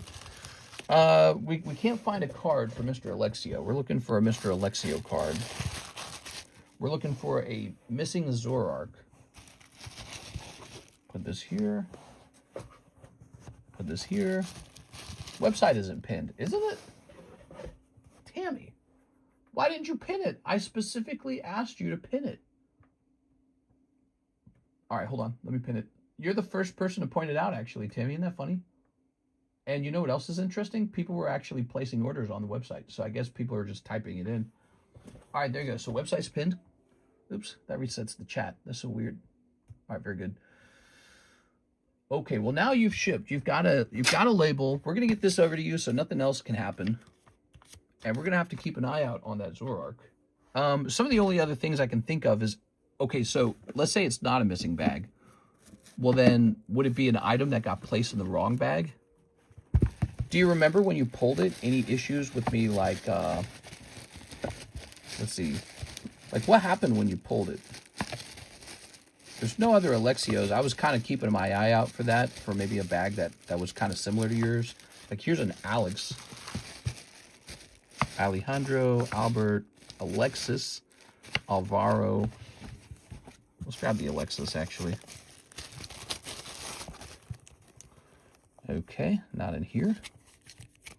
You can look at my history and see when I bought Mega Dream. Yeah, it was kept in my bag. So if you want to help out, you're going to look through your history and look up Mega Dream, okay? So try to locate when you pulled it. This is a very tough thing to do, but it's actually really doable. So what you can do is try to roughly pin down when it got pulled, right? You can study your purchase histories. And then what you can do is you can cross-reference that with the stream. Now, the trick here is you can use your purchasing history to also see what time it was when you made the purchase. So this can tell you roughly how far into the stream it might have been, right? Right, like if it was made really late at night, it's going to be near the end of the stream, you know what I'm saying? So, and then you'll just have to scroll through the streams and kind of line up the orders. It's a bit of detective work, but if you can pin down when it was pulled, and you see it go into the wrong bag, boom, you know I owe you one. If you see it go into the correct bag, now that's a different story.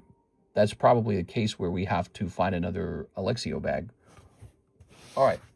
Dang, that's a lot of cards. Yeah, it's a lot of cards. All right, you guys have me back. I'm done with that shipping for now. I still have to take it over there. Gundam set ? We do have an order here from Miss Kara Nichols. Let's take a quick look at that. Is it going to be, looks like it could be a booster box or something. 1 box, Sneaker Bunko 2. Oh, yeah. Okay, so let's get that. And Alexio needs, it's Alexio Alvarez, needs to find Mega Dream Zoroark. We need to find out what happened with it.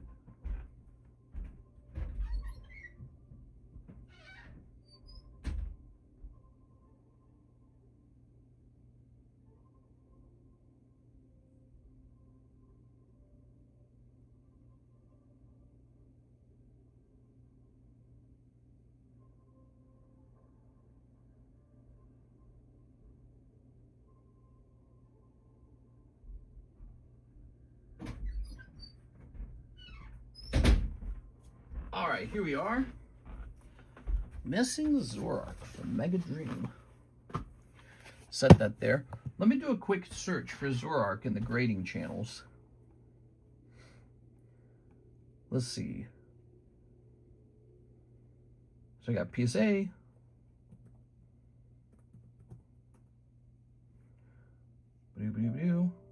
Edwin Acosta. That's from a long time ago. Well, we've been grading cards for a long time, guys. Here's an order from 2020. So not in the PSA sub. Zoroark. Tammy Lowe had a Zoroark. Doucher in the CGC sub. There's a BGS sub. I just want to rule this out. Like if you ordered grading and then forgot the grading. All right, you're not in there. Well, Zoroark's not at least. Okay, I just wanted to check that. Did you ever find the T10 Sylveon Master Ball? I did find that. So what was happening was exactly what I thought. Your stuff was put to the side, and the Sylveon was in there. There we go. We just had to find out where it was being stored. All right. Is there mail pickup for Saturday, or do you think it's no mail pickup because it's Saturday, or because it's 4th of July. Konnichiwa. All right, we got this Konnichiwa girl. Probably no mail pickup, right, till Monday. There we go. Is P stored in the balls? That's how it works. The secret's out, ladies. P is stored in the balls. That's right. Can you check your DMs before opening the packs? Oh, let's see your DMs. All right.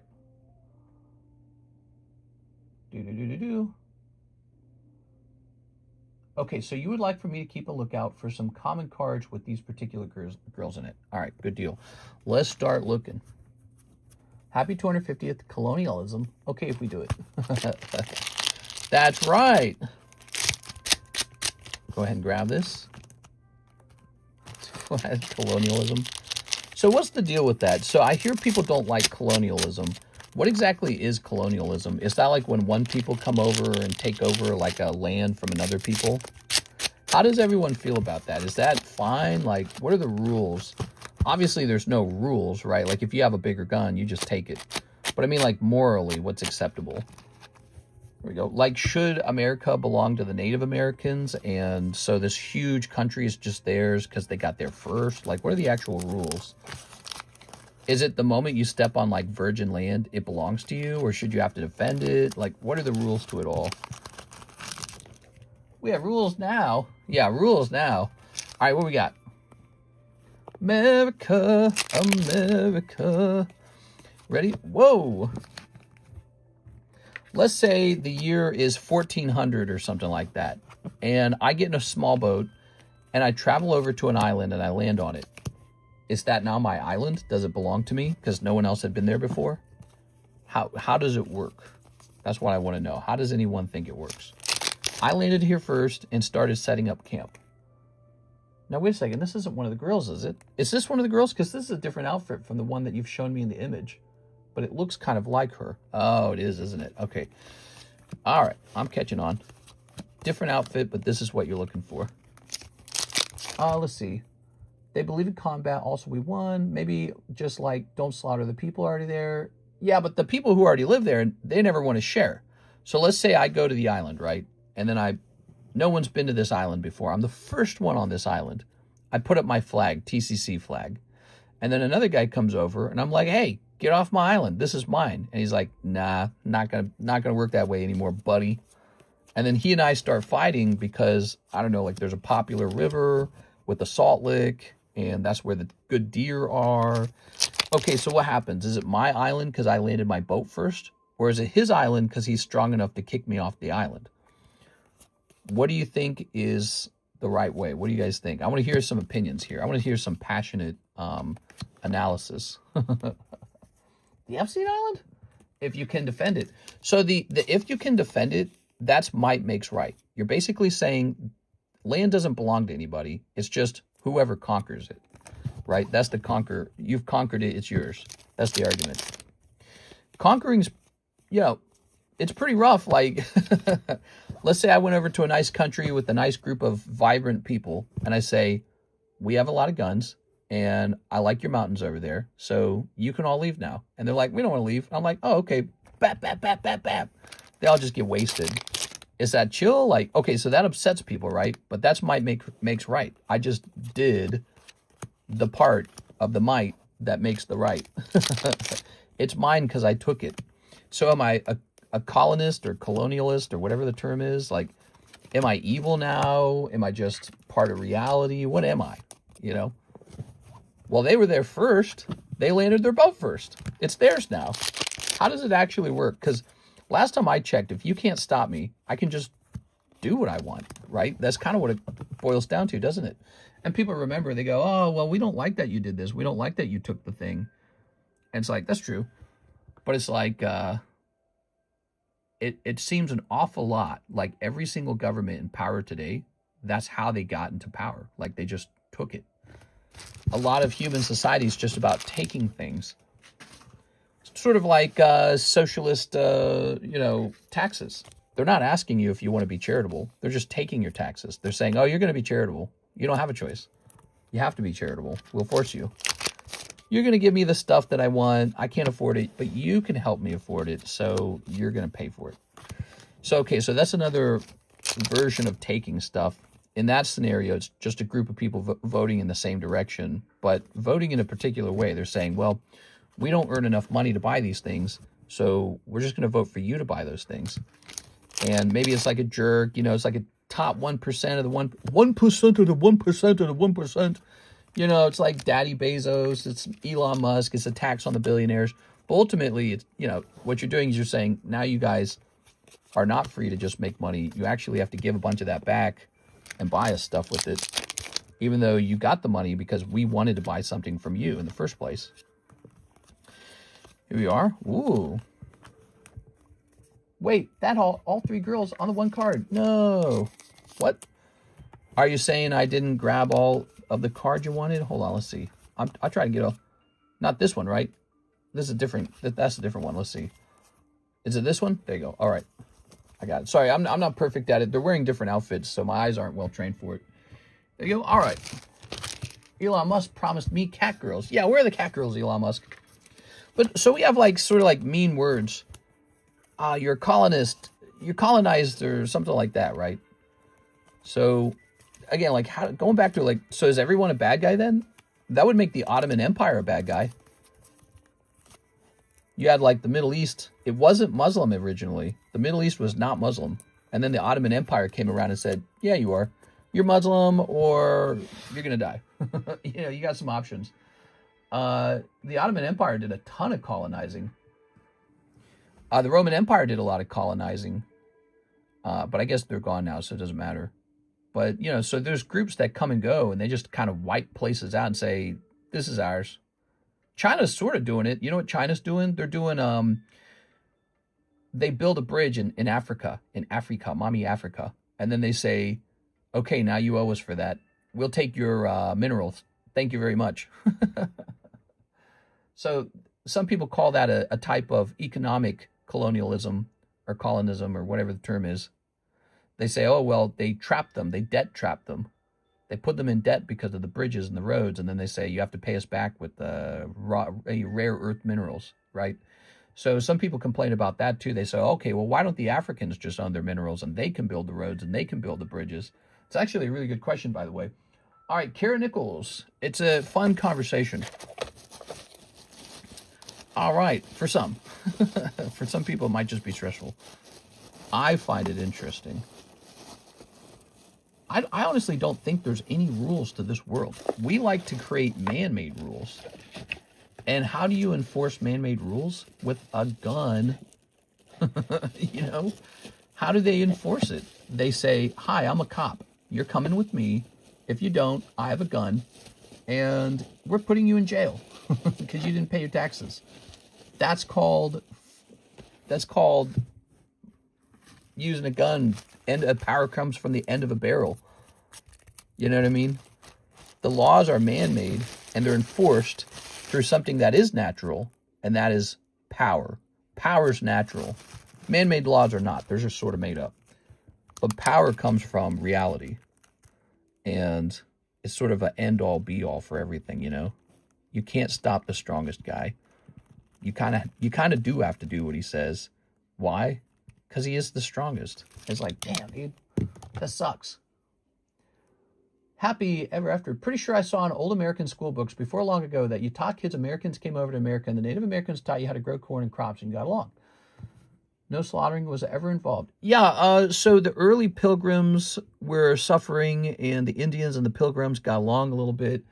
The Indians, the Native, we called them Indians because we thought we were going to India. And I say we as if I'm one of the pilgrims. I'm not. My parents probably, or great-great-grandparents probably came over later.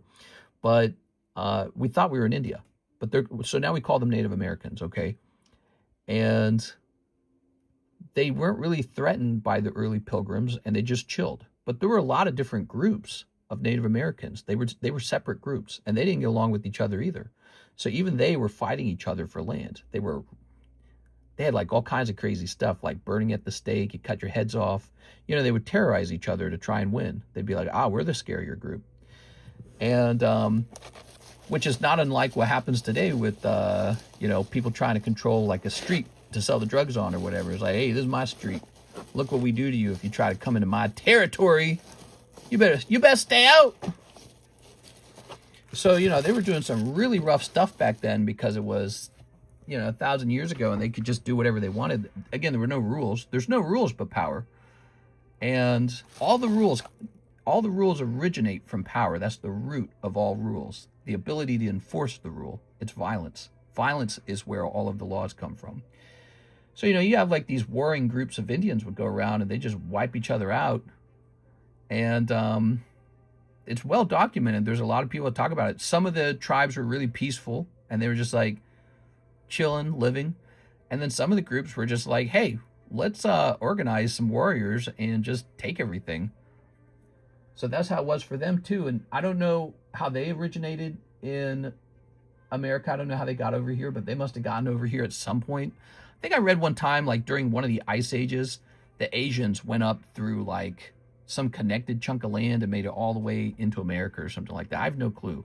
But it's like somebody was here very, very, very, very first.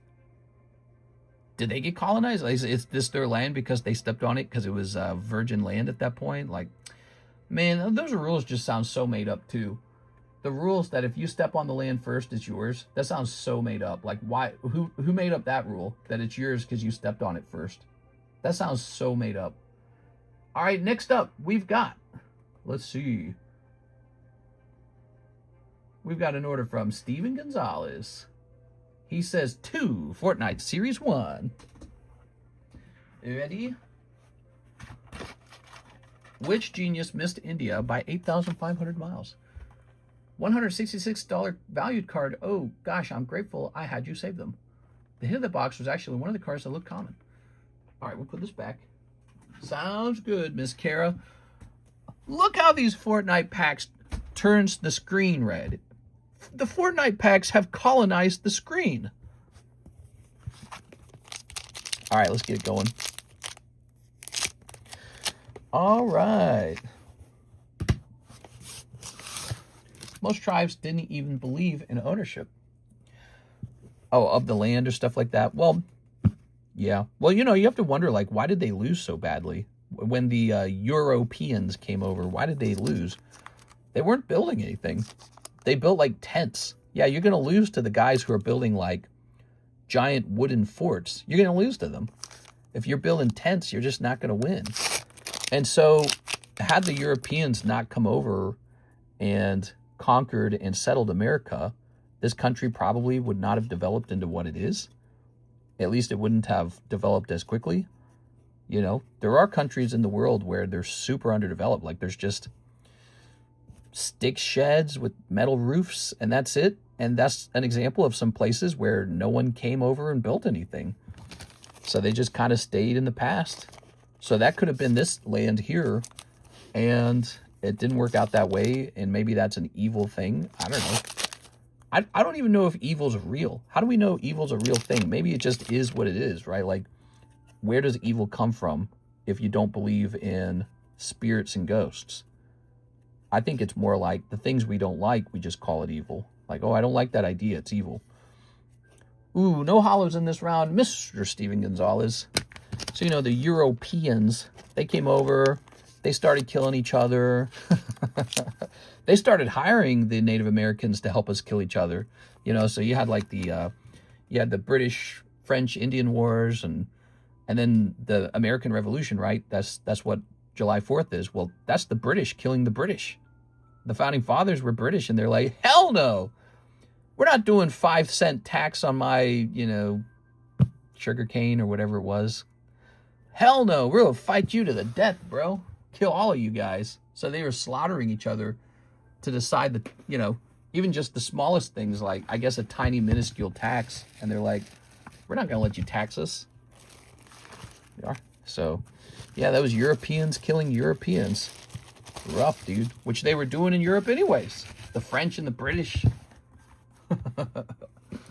The French and the British and the Germans and the Slavs and the Scandinavians and the Hungarian something empire, and they're the Prussian Empire. You know, they're just killing each other all the time. And Europe gets carved out into all these little countries over time, you know. Really interesting when you think about it.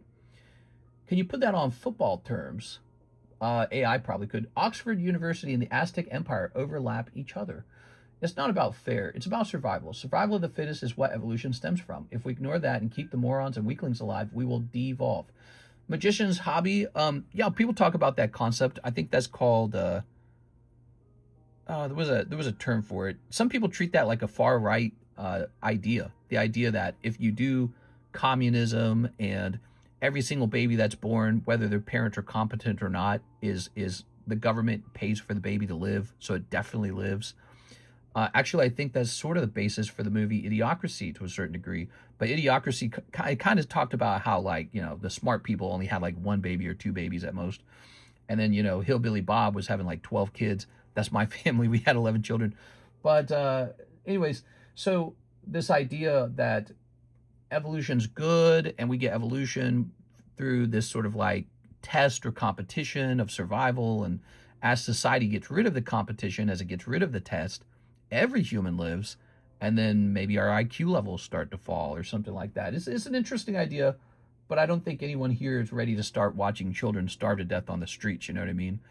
Although I don't think that's happening in America. In America, the children are dying from diabetes. You know what I mean? When you go into like Six Flags and you see all the kids weighing like 300 pounds and they're huffing and puffing to the next roller coaster, you're like, maybe the SNAP program does need to remove Coca-Cola from it. You know what I mean? You see that and you're like, man, I don't know about all this. All right, let me grab some cards. Man, Diabito does not need another Coca-Cola. That guy needs to, he needs a workout regimen. How do you get that fat at a young age? That's what I don't understand. Like, when I was young, it almost seemed virtually impossible to gain weight. I could eat anything I wanted and I was stick thin. How do you gain that much weight when you're young? Being young, your joints are soft and pure. Your legs are healthy. You weigh nothing. You're small. You can run around in a circle and never get tired. I get tired now and I get injured easily as an adult. If I fall over, I'm going to crack my head open. As a kid, you have the ability to burn so much calories. How do you become diabetic and obese as a child? It's actually shocking. Although some people are born with diabetes, I understand that. But, you know, it's the parents in a lot of cases nowadays. They're just feeding their kids like the worst garbage ever. Anyways, that's an aside, isn't it? That's not what we were originally talking about. No, Diabito, roll back to kitchen. Mary, at the end of the day, we're all definitely related, and no one wants to hear that. Idiocracy is already true with Trump. That's right. We had the UFC championship on the lawn of the White House, the front yard. Diabito. No child left behind actually means that the best people are held back to the lowest standard. Pathetic, says Magician's Hobby. Yes, so your concept here, Magician's Hobby, is some people consider it extreme. Sort of like, think of all the money we send into Africa, right? So China says, we'll build you a bridge, and then you have to give us minerals back. Well, Europe and America did a very different thing with Africa. We just gave them a bunch of money for free. We just gave them tons of money over time, charitable money. In the arms of an angel. Do you see the starving child in Africa? Da, da, da, da. Okay, no more singing. You know, so you get the Sarah McLachlan song, and then you get the donate $25 a month. Your $25 buys, you know, this child a bag of rice and saves a whole family. All right, so we send like trillions of dollars off to Africa. How's Africa doing? Terrible. They never did anything. So China's finally going in there and they're saying, all right. You're going to get bridges. You're going to get roads and bridges, but we're going to get minerals from you. So they're not doing charity. They're doing business. They're doing capitalism. Isn't that crazy to think communist China's doing better capitalism than we are? So they're going in there and they're saying, we're not just going to give you free money. What is free money going to do? You're just going to become dependents. You're never going to learn anything. You're not going to spend that money very well anyways, right? You're not going to spend it on anything smart. So they're going to go in and they're going to say, we're not going to give you cash. We'll give you a bridge. And then you're going to give us our minerals. Or we won't build the next bridge. But so anyways, America and Europe and all these other countries, you know, you guys probably grew up like I did with parents that said, you don't want to eat that? There's a starving child in Africa. Who grew up and heard that? Did any of you guys hear that growing up? I heard that I must have heard that so many times. You think life's so bad here? Well, at least you're not a child in Africa. Man. And so he gave all this money to Africa and nothing came out of it. All that money went into a pit, disappeared, didn't fix anything. Nothing got maintained. Nothing real got built. Nothing got, there's not a bunch of smart people coming out saying, okay, we're rocket scientists. We're engineers now. Thank you for the help. None of that happened. Now, and this is the annoying part. All those, whatever it was, trillions of dollars that got sent over there, what if we had just invested it into our own country this whole time? What if we had just built another hospital, another highway, another airport, another, giant facility? All that money could have gone to the American people. Those were the people who earned the money and stayed in this country. And now we're $40 trillion in debt. No one can afford school. No one can afford healthcare. Food's getting pricey. You can't buy a first home. People aren't getting married. You can't even buy a vehicle. And we wasted all that money through the 90s and the 80s and the 70s and the 60s and the 50s and whenever we started doing those ideas. What good did it do? All that money's gone. $40 trillion of debt. 40 trillion. All that money is gone. So, for me personally, Sarah McLachlan can eat my butt. No, but it's an interesting conversation to have. I do believe in charity. I do believe in helping people. I think that if you're going to help them, though, you have to actually do something that transforms their problem instead of turning them into dependents. And then I also think you have to make sure that your own country, your own people are not going to be, struggling themselves. You have to take care of your own home first. But people get really obsessed with charity. I think it becomes like a cause for them. I use this term. People start to think that they're like white Jesus or something like that. Oh, I'm going to save them. I'm going to save them. I'm going to save them. I'm Jesus. I'm white Jesus, and they're not white, and I need to save them. And, oh, man, they need me. Like the girl from, what's that show? Game of Thrones. Yeah, that one scene with the mother of dragons, and all the poor brown people are reaching up to her. It's just terrible. It's so narcissistic in a certain way. It's very obsessive. Dawn, look at that. Anyways, those are some thoughts. I threw a lot out there. What do you guys think of that? Got to put your own oxygen mask on before helping your neighbors. Mister, I made a discovery. I'd love to hear it. I can't even afford Seattle. We had a surplus in the 90s. Blame the GOP. You can blame the GOP. I don't care who you blame. Obviously, there's a problem now. We got to fix it. We can't have $40 trillion in debt and then also be running like this massive, not surplus. What's the opposite of surplus? Deficit.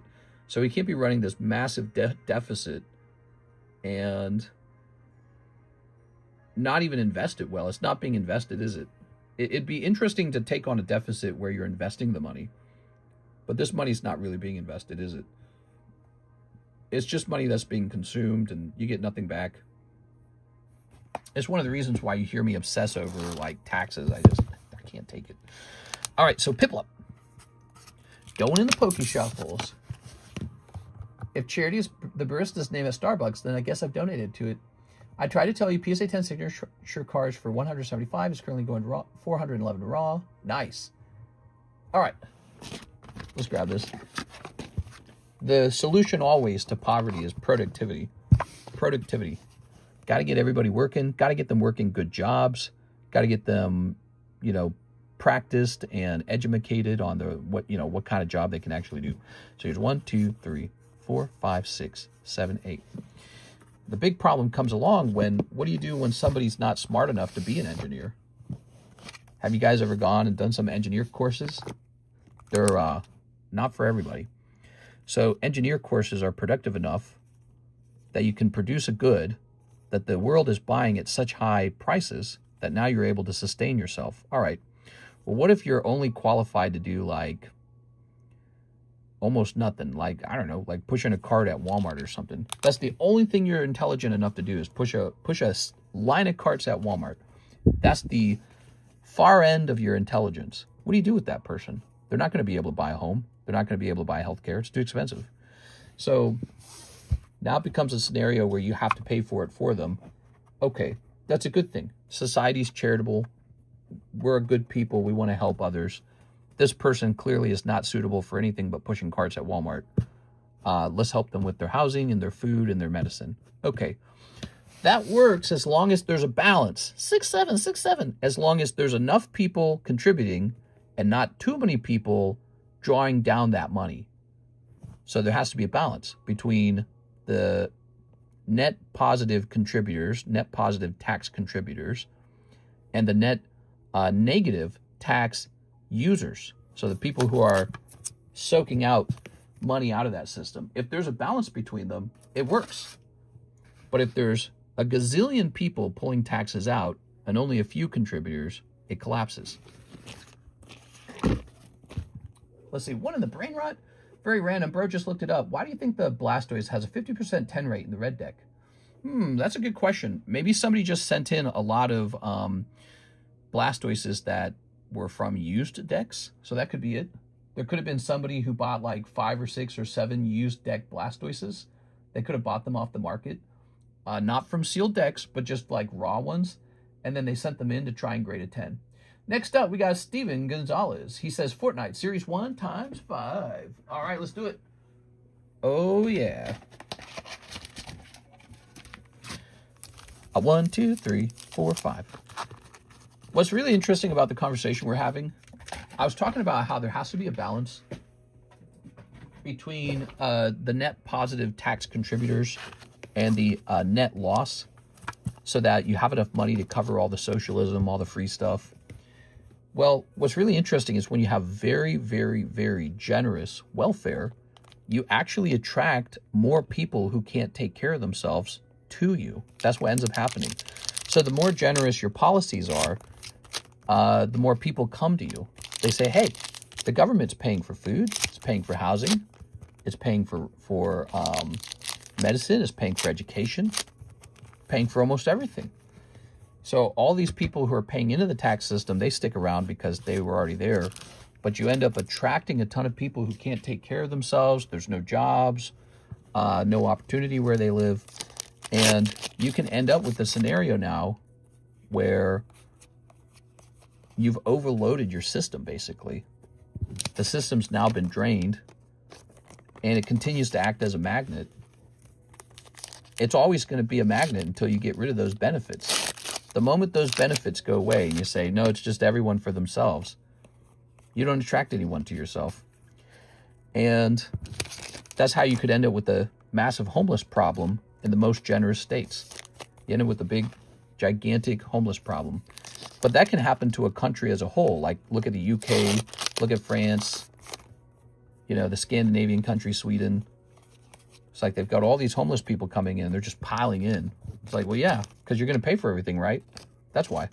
And they're never going to stop coming because, you know, free. You know, what other reason?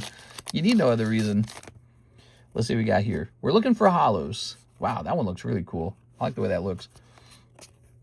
It's also a mental net that people can use as an excuse to make risky decisions. Shut up. Go get moldy in the fridge. You dried up cow titty milk. They get more and more to homeless every year, and more homeless people flock to California. Yeah, and so this was something that Milton Friedman, he was an old economist from the past. This was something that Milton Friedman kind of coined. He said, whatever the government subsidized, you get more of. So if the government started paying for free meals or something like that, you end up, instead of having less people who need a free meal because you've paid for them, you ironically end up with more people who need a free meal. So he said, whatever the government subsidizes, you get more of.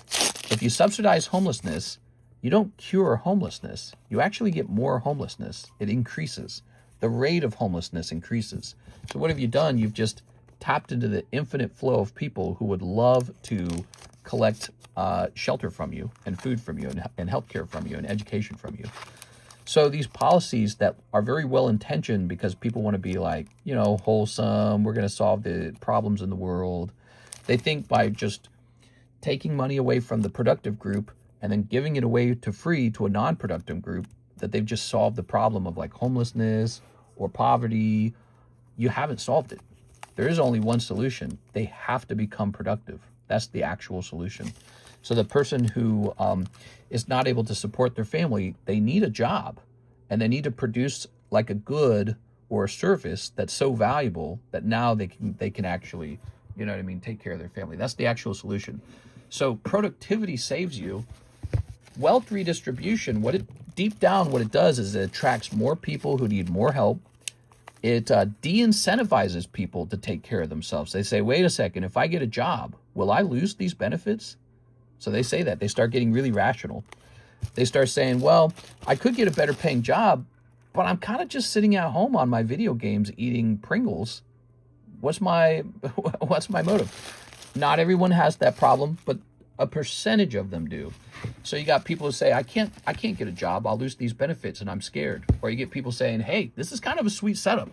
I prefer to just survive off of the government subsidy and never get a job because I kind of like this. I'm just playing my video games and collecting my check. Why would I ever quit doing this? And so you develop like a whole portion of your society that's just riding on the wagon and not contributing to pulling the wagon uphill. And the larger that group gets, the more disenfranchised the people who are pulling the wagon become. They go, why am I working so hard? I work so hard. The government takes all my money. There's no relief programs for me. I got to pay bozo amounts of money for everything. And I'm never going to retire. And then my country is $40 trillion in debt all at the same time. Like, why are we doing this? This is so stupid. So you end up getting a bunch of disenfranchised workers. But on top of that, you end up with people who are the owners of the businesses. Okay, so this is the business owner class, the bourgeois, the producers. They start going, do I even want to do business in this country? Like, you guys ever wonder, like, why is Canada's economy struggling and America's economy's growing? You know, we got a lot of GDP growth, a lot of stuff gets developed and produced here or invented here. Well, where do you want to do business? Socialist Canada or capitalist America? Where would you like to incorporate your business? The country that taxes you at 50% or the country that taxes you at 25%? That's why. There's your problem right there. So it's the same with Europe. It's the same with any country with a problem like that. Every business in the world is saying, where shall we incorporate? Well, we're going to the UAE, baby. UAE, no taxes. Actually, I think they have a tiny corporate tax. It's like 1%. We're going to Hong Kong, baby. Hong Kong, 17% tax. So all of the corporations go there. All the good jobs are there. And then you turn all the other places that didn't get these jobs into like armpits, basically. Those countries have all the socialism. So they got the magnet that pulls all the people looking for the free stuff in, right? The magnet's pulling all the homeless in. And then all the corporations are trying to escape it. They're saying, I'm out of here. I'm going to Dallas, Texas, baby. Why would I work in Canada? I'm going to Dallas, Texas. Why would I incorporate in Canada? I'm incorporating in Dallas. So that's what happens. The magnet pulls in the homeless and the high taxes drive out the producers. And then the people who are actually net tax contributors, they follow. They say, hey, Dallas has got a lot of jobs. Dallas has cheap homes and a lot of jobs. Let's see. So Mary says, finger butthole. Mandatory military service would help. Fake Dark Souls fan, Mary. It's finger butthole. That's true. Let's see. The blank is a Dark Soul. Tonight will be the night that I will fall for you. Hey, it's Miss Sarah. Hello, Sarah. JC says, if it was in the animal kingdom, the weak dies and the strong survives, but humans use the strong to make the weak survive, which is the problem in humanity. Right, that was what we were discussing. Now, I don't fully agree with that. I think that humanity is like a colony, like a beehive. And you do have people who are struggling. Like, for example, there's somebody who's born and they're handicapped. Should they just be, should it be like that movie, 300? Oh, this baby's got bad legs. Toss it off a cliff. Which actually maybe that does happen to a certain degree. Like maybe women hear their child has a deformity and they just get an abortion before the baby's born. So I guess to a certain degree that does happen. But as a society, we don't like to see that. It lacks compassion. So we develop a social safety net to help people who are disadvantaged and to help people who are having a bad time, maybe bad luck. And I think that's actually quite normal. The question is how much. That's what it's always been about. It's not whether or not charity is good. It's obviously good. The question is how much. What's reasonable? That's the conversation. How much? All right, let's see. What's reasonable? Yeah, because humans don't exist in competition You know, like hopefully, well, there's levels of competition to everything. Like even from high school, you're trying to get better grades and get a hot boyfriend or a hot girlfriend, right? So the competition begins quite early. Look at this Naboo. I love that Starfighter. That looks super cool, man. But it got a 9, a stinky ass 9. Let's put it back into the other shovel. Happy Independence Day, by the way, everyone. So breathe in, so deep, breathe me in. I'm yours to keep. What are we singing? Do we have an OP break? Yes!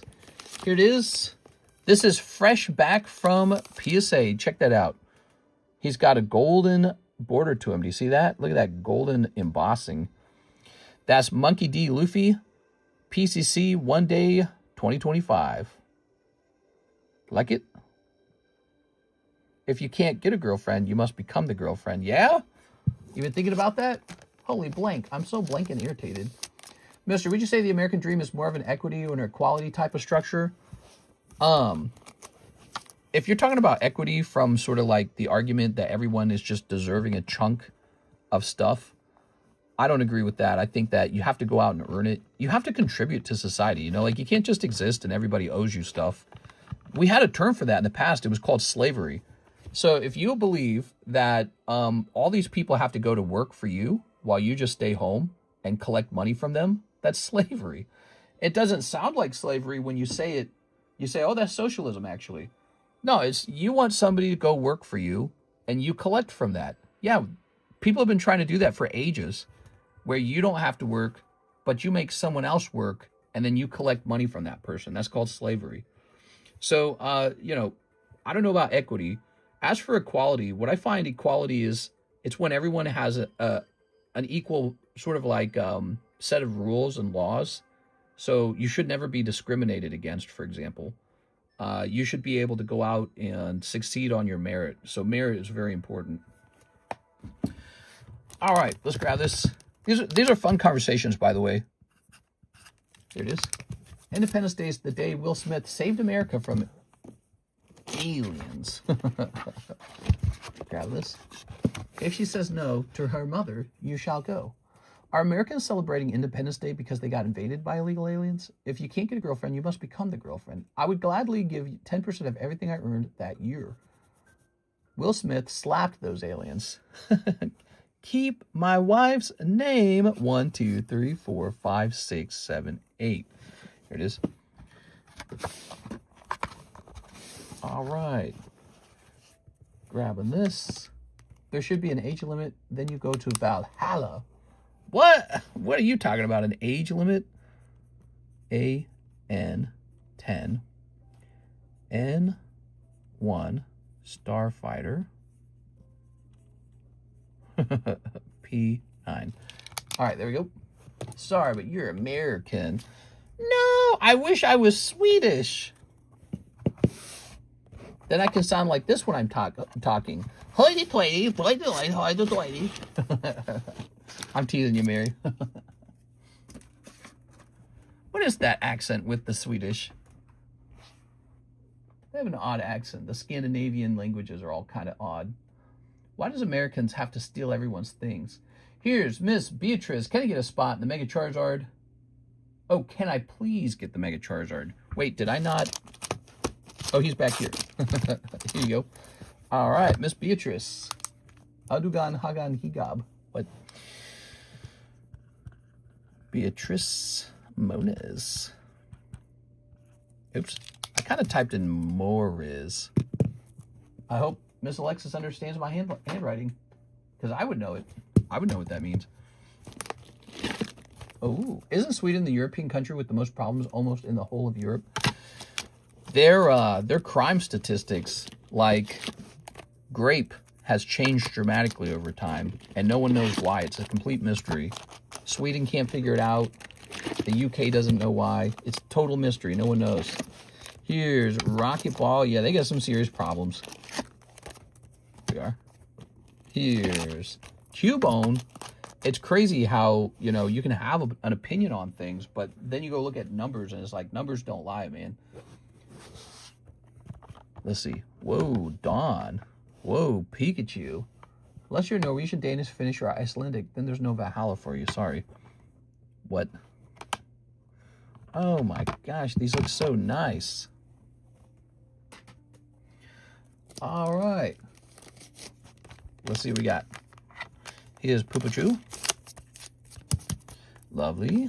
Here's Dawn. I had a cheese Danish. Does that count? Here's Toxicity. All right. Where's 6? We had a DVD date this weekend. Poor 6. Here's Star Wars Galaxy. All right. I noticed that in the UK, people abuse the social welfare by saying they're weak and need help, and then the government just pays them rather than telling them to find a job. Yeah, I was watching a documentary about West Virginia. That's a state in the United States. West Virginia, I think, is one of the poorest states in America. They just don't have any jobs. There's no jobs over there. And so one of the strategies they use is they've learned to sort of game the welfare system. So I was listening to a couple talk about how they sort of coached their son to apply for like having a severe anxiety disability.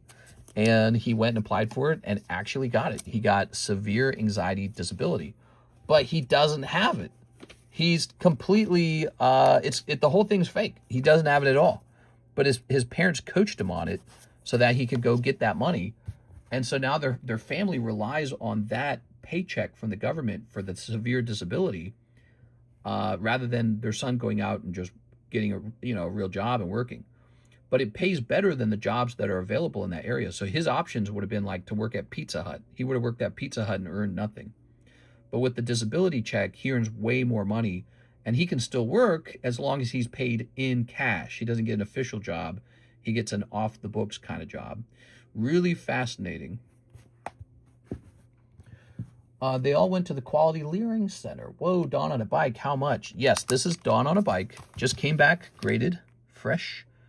We're going to say $110. There it is. All right. Now, this is Ace of Spades Pichu from the yellow deck. Check this out, guys. Boom. Boom. Look at that. Back in the 80s in the UK, we can leave our front door open and go play in the streets. It was safe. You cannot do that anymore. Too many dangerous aliens now. So what you're referring to was sort of like, I know what you're talking about because it was kind of the same over here. Society's changed a lot. I don't know if it's just, maybe there is a problem with too much immigration too fast. Maybe there's undocumented immigrants who are like desperate. They're living in the streets, they don't have a job yet. They're just hoping to make it or something like that. But in America, the reason that comment is so interesting is because where I live, if you're in the St. Louis city area, that's exactly how it is. There's actually concern your car is going to get broken into. You could get mugged. You could get, you could have your stuff stolen if you leave your door unlocked. There's people who, if you drive through the city, what you see, bars on the windows, metal bars, so no one can smash your window. When you look at the doors, metal bars on the doors. When you look into the vehicle, there's a special lock that traps the steering wheel, so no one can steal your vehicle. That's when you're in the city in St. Louis, the bad part of the city. Then you come out to the suburbs, so you drive like 40 minutes away. And then, voila, it's paradise. Everything's back to normal. Everything's back to normal. You probably could leave your door unlocked. No one cares. You're too far away from the city for anyone to do stuff like that anymore. There's no one hanging around, like just living next to the stop sign or something. That would never happen out here. You'd get picked up by the cops. The cops would be like, you're out of here. So you can't get away with that out here. And so it's just way, way, way safer. And it feels comfortable. You feel like, oh, okay, I can go for a walk and not worry about anything. I'm not looking over my shoulder. I don't need to have pepper spray in my purse. You know what I mean? Here we go. Okay, so I'm trying to find a price for this card. And now I've got some information. I've got a single last sold price. And here's another one that sold in April, but it's quite a bit more in April. Let's see. This one is April 23rd. Here, let me sort this by this. Oh, I was sorting by low price. I need to be sorting by last sold. Last sold. Oh, okay. So this is quite expensive now. Wow. So this card's been going up in price over time. And now there's no more for sale. Wow, that's really fascinating. So let me just look one more time. All right, so based off of last sold, I'm going to choose my own price. Are you ready? There's no more of these for sale. This is a yellow deck. I personally think those are more desirable. It's a bummer that it's a 9. I'm going to be offering that one for $400 as a 9, but it's the Ace of Spades Pikachu. So if it was a 10, it'd probably be like $2K. Okay, so it's like 1/4 the price or 1/5, whatever the math is. So it is cheaper. Mister, are you having a fireworks show on the lake tonight? There will be a lot of fireworks, but not for me. Miss Sarah's next. 2 spots in the OP break, 10 Poke Shuffles, 5 Ascended Heroes. Whoa! We got the Miss Sarah order here, guys. All right, Sarah. You got it, Sarah.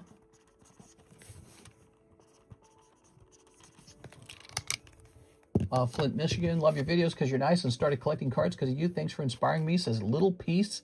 Hey, what's up, Little Peace? Thanks for stopping in. We're out here having like some salty, crusty-ass conversation about society, and he's just over here saying, hey, you know, card collecting. We're talking about some deep subjects here. Safety, people care about it.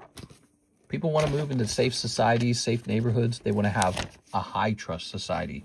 You go in there, you feel connected to people, you feel like you have a sort of like a united purpose with each other. You know, you're not just, oh, stay away from me and mine. I don't want to be the victim of whatever you're doing. More like, I want to contribute. I want to be neighbors. I want to know you. You and I, we love the same thing and we want the same outcomes. You know, people want that. And you have to almost, in America, you almost have to get out of the city to experience that, depending on which city you're talking about. I can tell you that's true for St. Louis.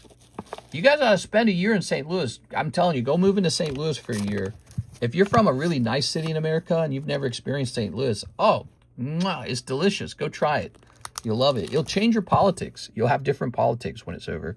You'll believe different things about the world.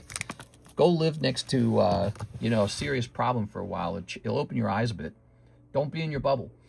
You could tell Mary definitely voted for Vanzerspartiet. Whatever happened with your brother-in-law and him getting a job? So last I heard, he did get another job. He is, that's good. I'm happy for him. I was worried he wouldn't do that. I was worried he'd become one of the guys who are not in the workforce anymore. A lot of men, they become disenfranchised and then they don't go back to work. But I won't lie to you. I was kind of harsh on him. I was basically saying stuff like, you'll never see me again if you don't get a job. That's what I was saying. I was saying really harsh things. I said, I'll never hang out with you guys ever again.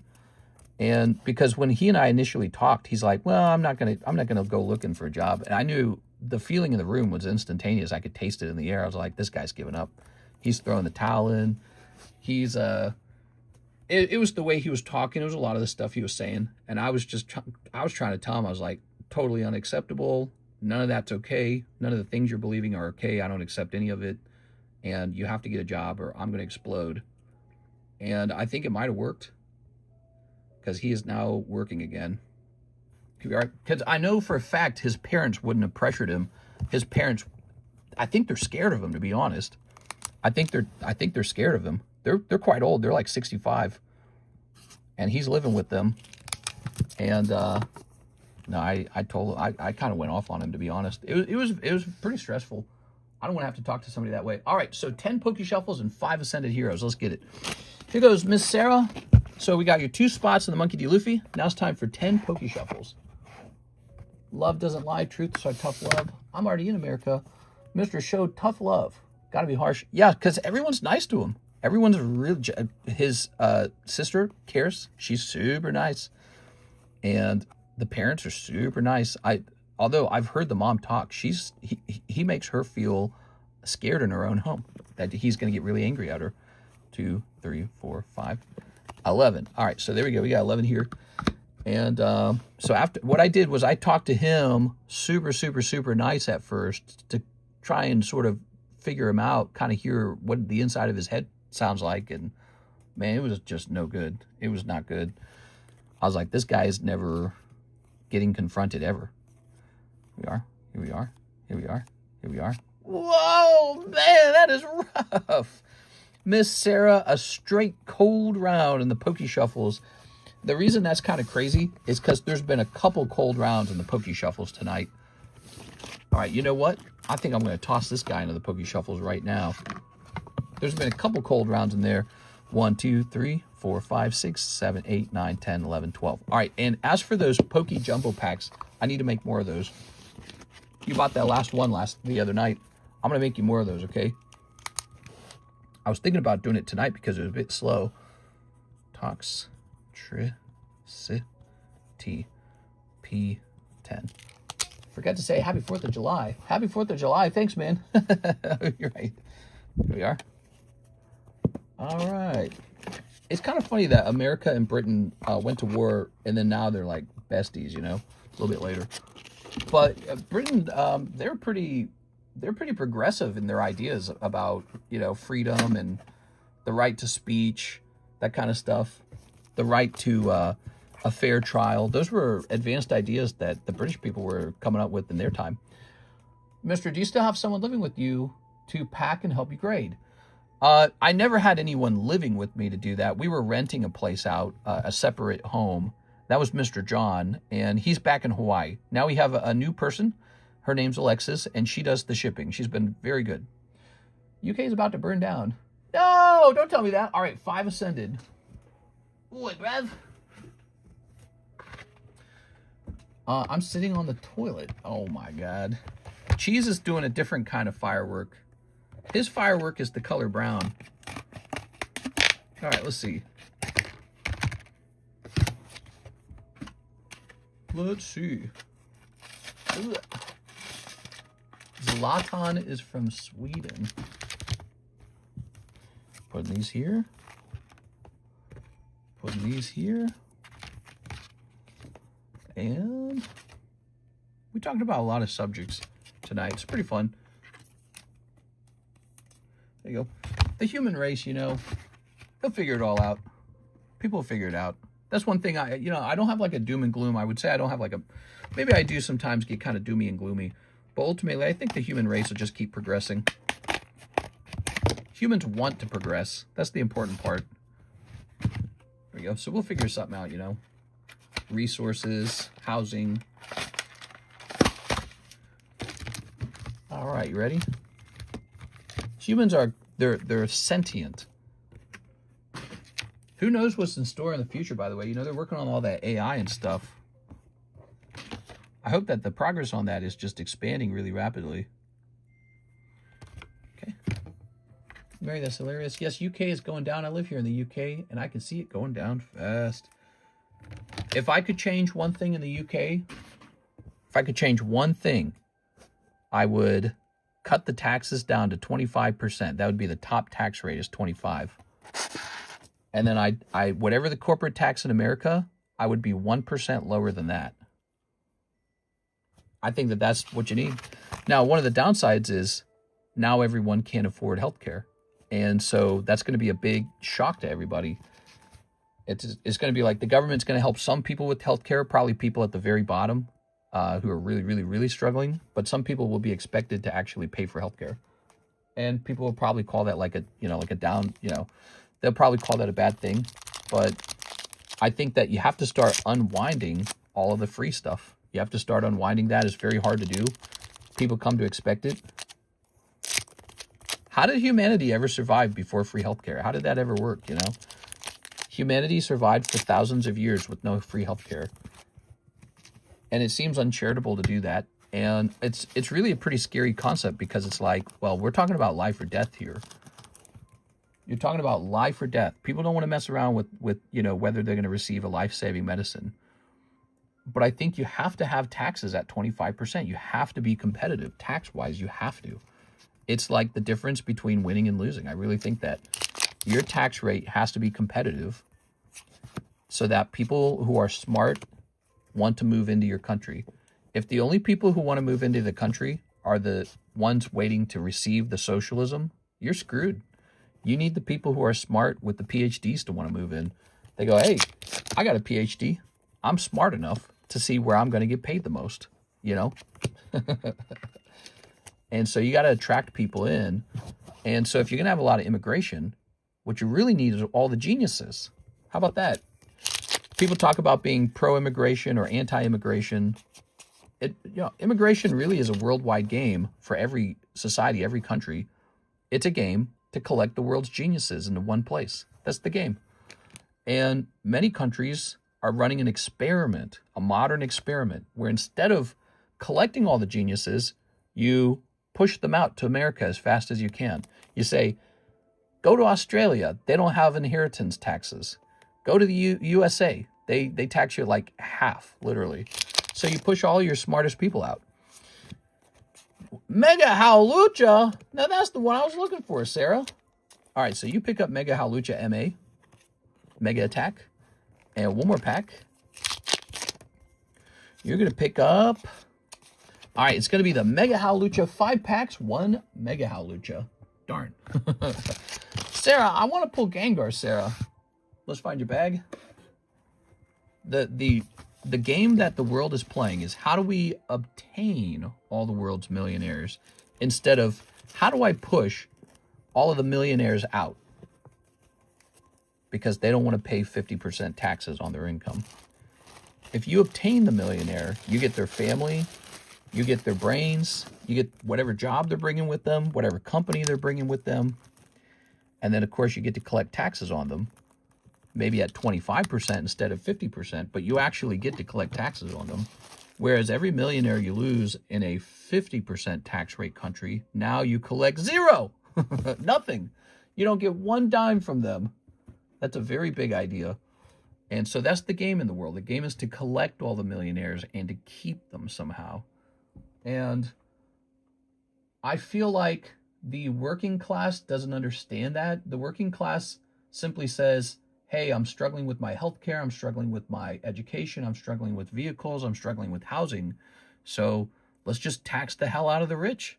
Problem solved, right? And it's a simplistic solution to a complex problem. It's a simplistic solution to a complex problem. Next up, Alexio Alvarez. All right, Alexio Alvarez, I'm going to write a card for you that says, find Zoroark.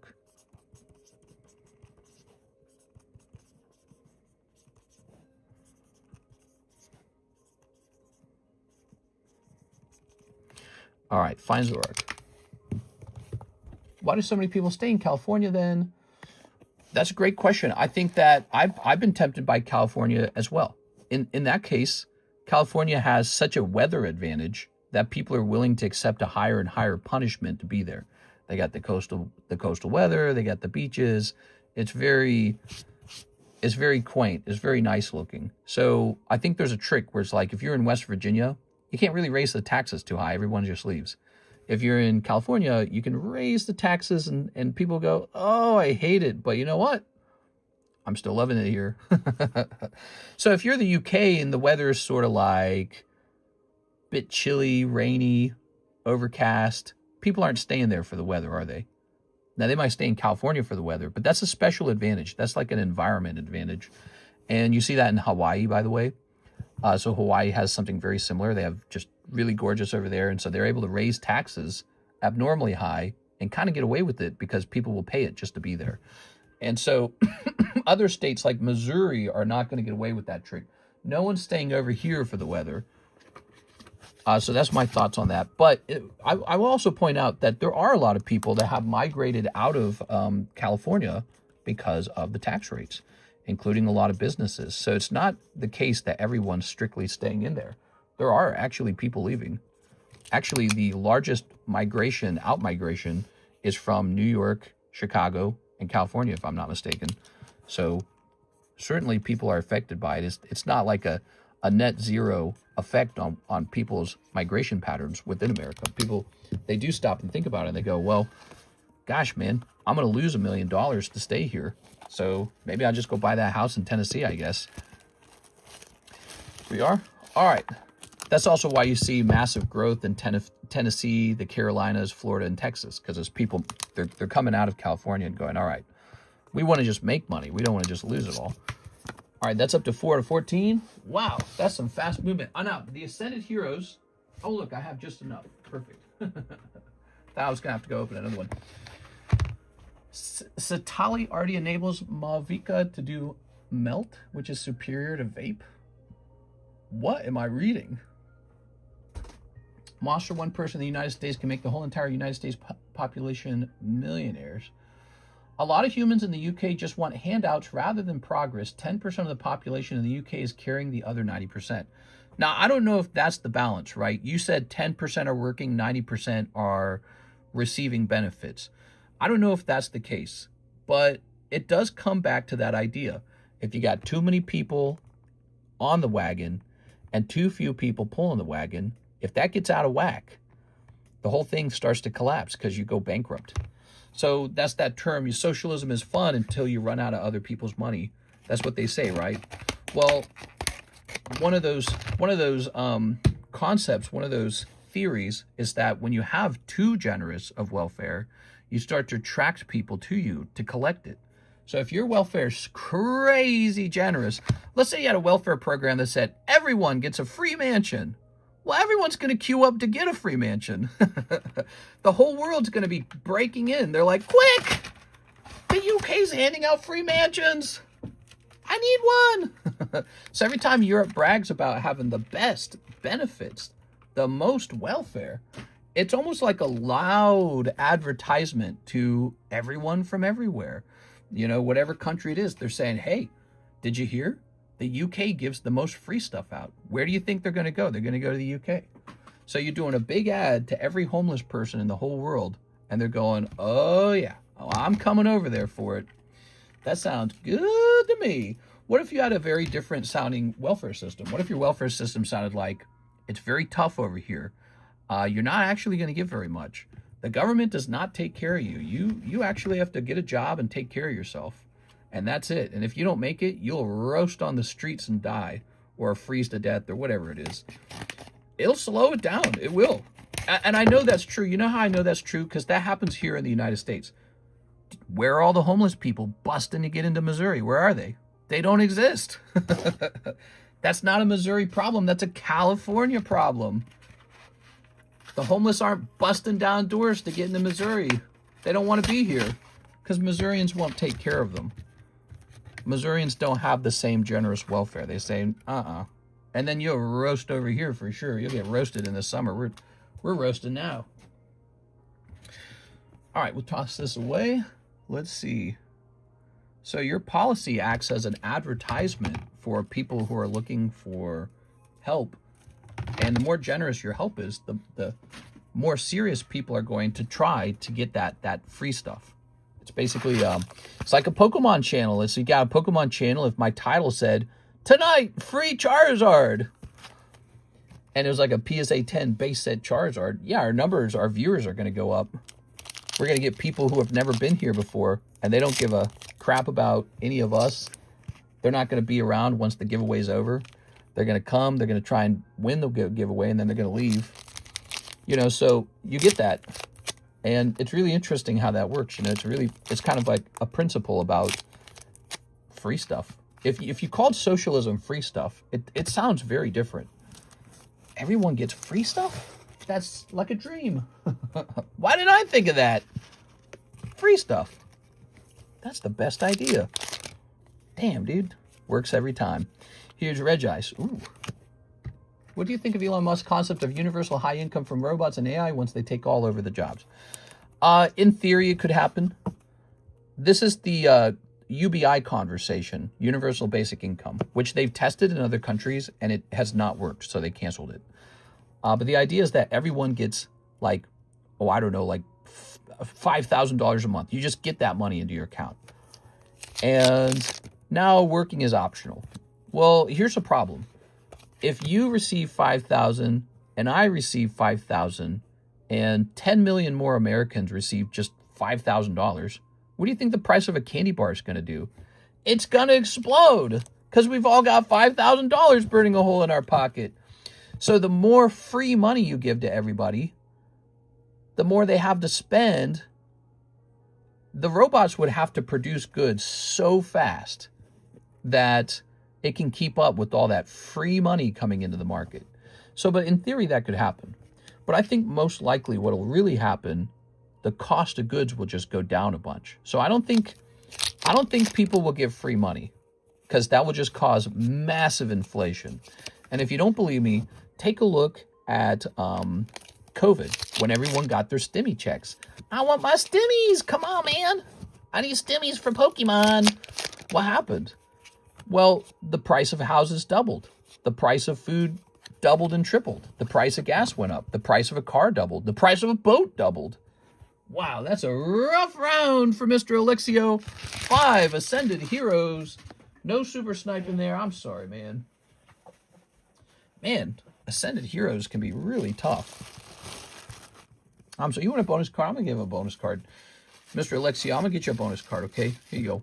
I'll get you 2 bonus cards because we're besties, right?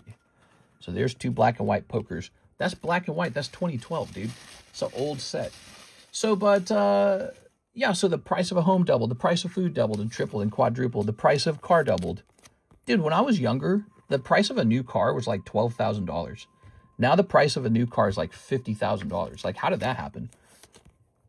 It's too much money printing.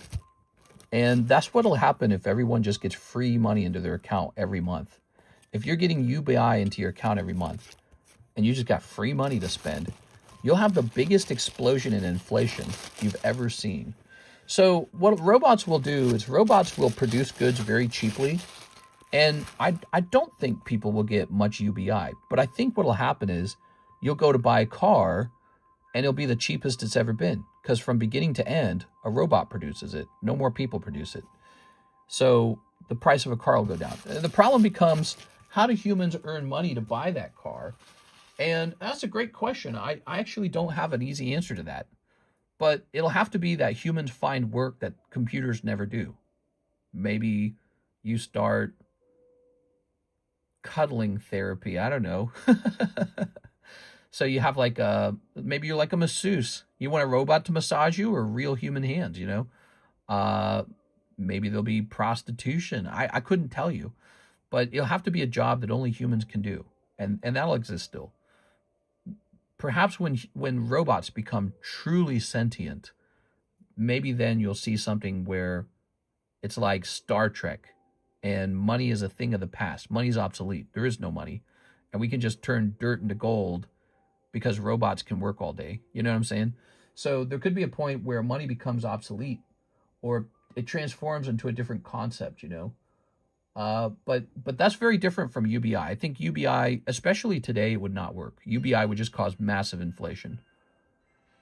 Elon says it will happen, but I agree with you. Welfare comes from taxes. If no one has a job, no one pays taxes, no welfare. Fixing robots. At the end of the day, a lot of people who get free money will use it on drugs. There's definitely an element of that. And it's really depressing, actually, because, you know, I think those people do those drugs because they're sad. I think that's it. They're depressed and they have nothing else to be happy for in life, or they're addicted to dopamine. The best thing in their life, the best source of dopamine in their life is doing a drug that destroys them. And that is pretty harrowing and depressing and dark, which is pretty much what the world is. The world is a pretty dark place sometimes. So, yeah, I'm not a fan of drugs.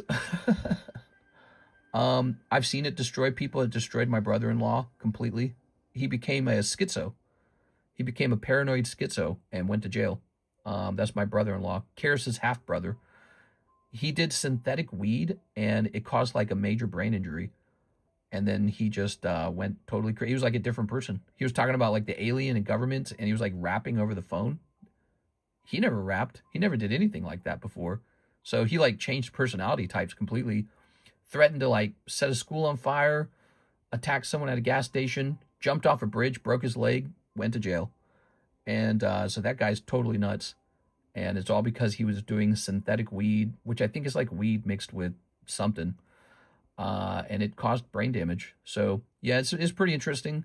Because I met him before all that happened, briefly. I didn't get to meet him really, you know.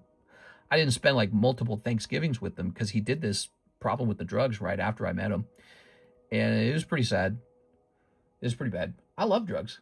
I like the right kind of drugs. Cheese, a little bit of wine, never hurt anybody. Weed is pretty good. I don't think weed's a big one. And you know what? Pokemon cards, that's my drugs. I get a lot of my happiness from collecting. So, collecting in video games, that's not bad. Maybe you get fat when you're collecting because you don't exercise enough. So collecting, well, it's definitely deadly to your wallet. I will say that. I mean, unless you get a Pokemon card that goes up in price, then it's not deadly for your wallet, is it? But, you know, like breaks and Poke-Pack openings and all that, it's shopping. It's fun. It's a luxury. It's entertainment. It doesn't make you rich. Unless you get lucky and pull a hot one and you keep it in your pocket and it goes up in value over time, which some of the collectibles do that. So it's kind of an interesting thing. Not unlike trying to find something rare in this world, like a diamond. Worst kind of drug is the internet. Oh, yeah. The internet's powerful. Let's check this real fast. It's 5:31. Time for me to hop off. Well, I want to thank Alexia Alvarez and Sarah Duzaberry and anyone else who placed some larger orders tonight, like Mr. Ahmad Arabi and Michael Ibarra and Jose Trevino, who got a really rough round, by the way. I'm sorry, man. Thank you all for coming. We got all these wonderful PSA slabs now. You'll notice I didn't price a lot of them. I was supposed to be rotating the expensive slabs, and then we got a lot of these new slabs to price. So there's a lot of weird stuff now.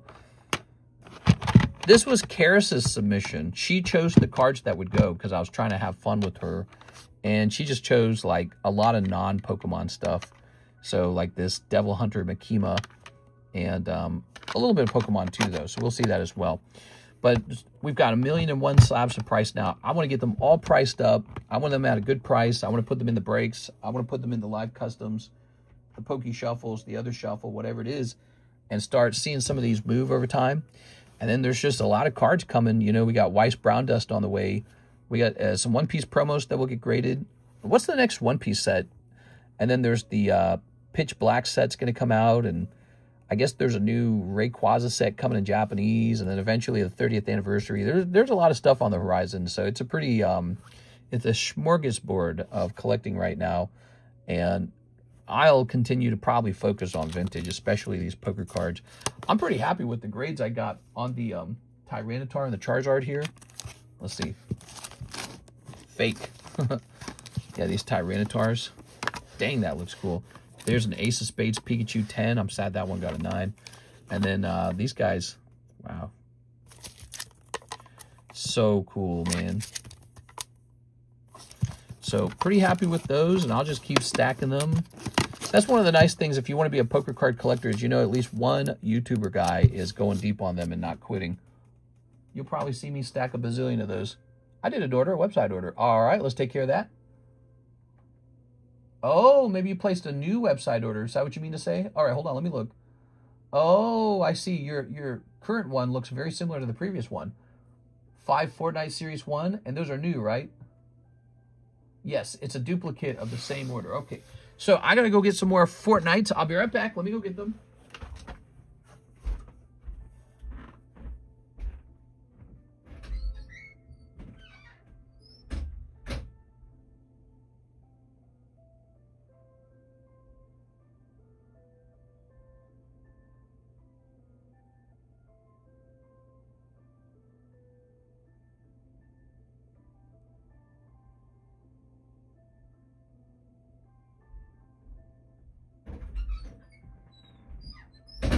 All right, we're almost out.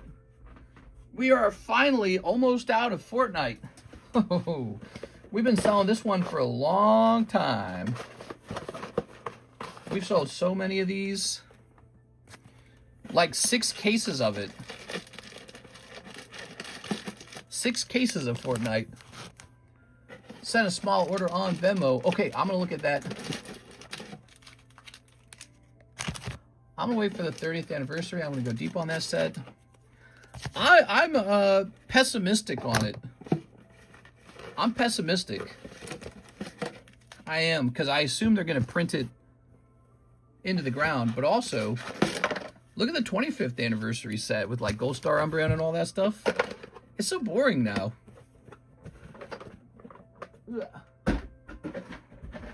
All right. Grab this box.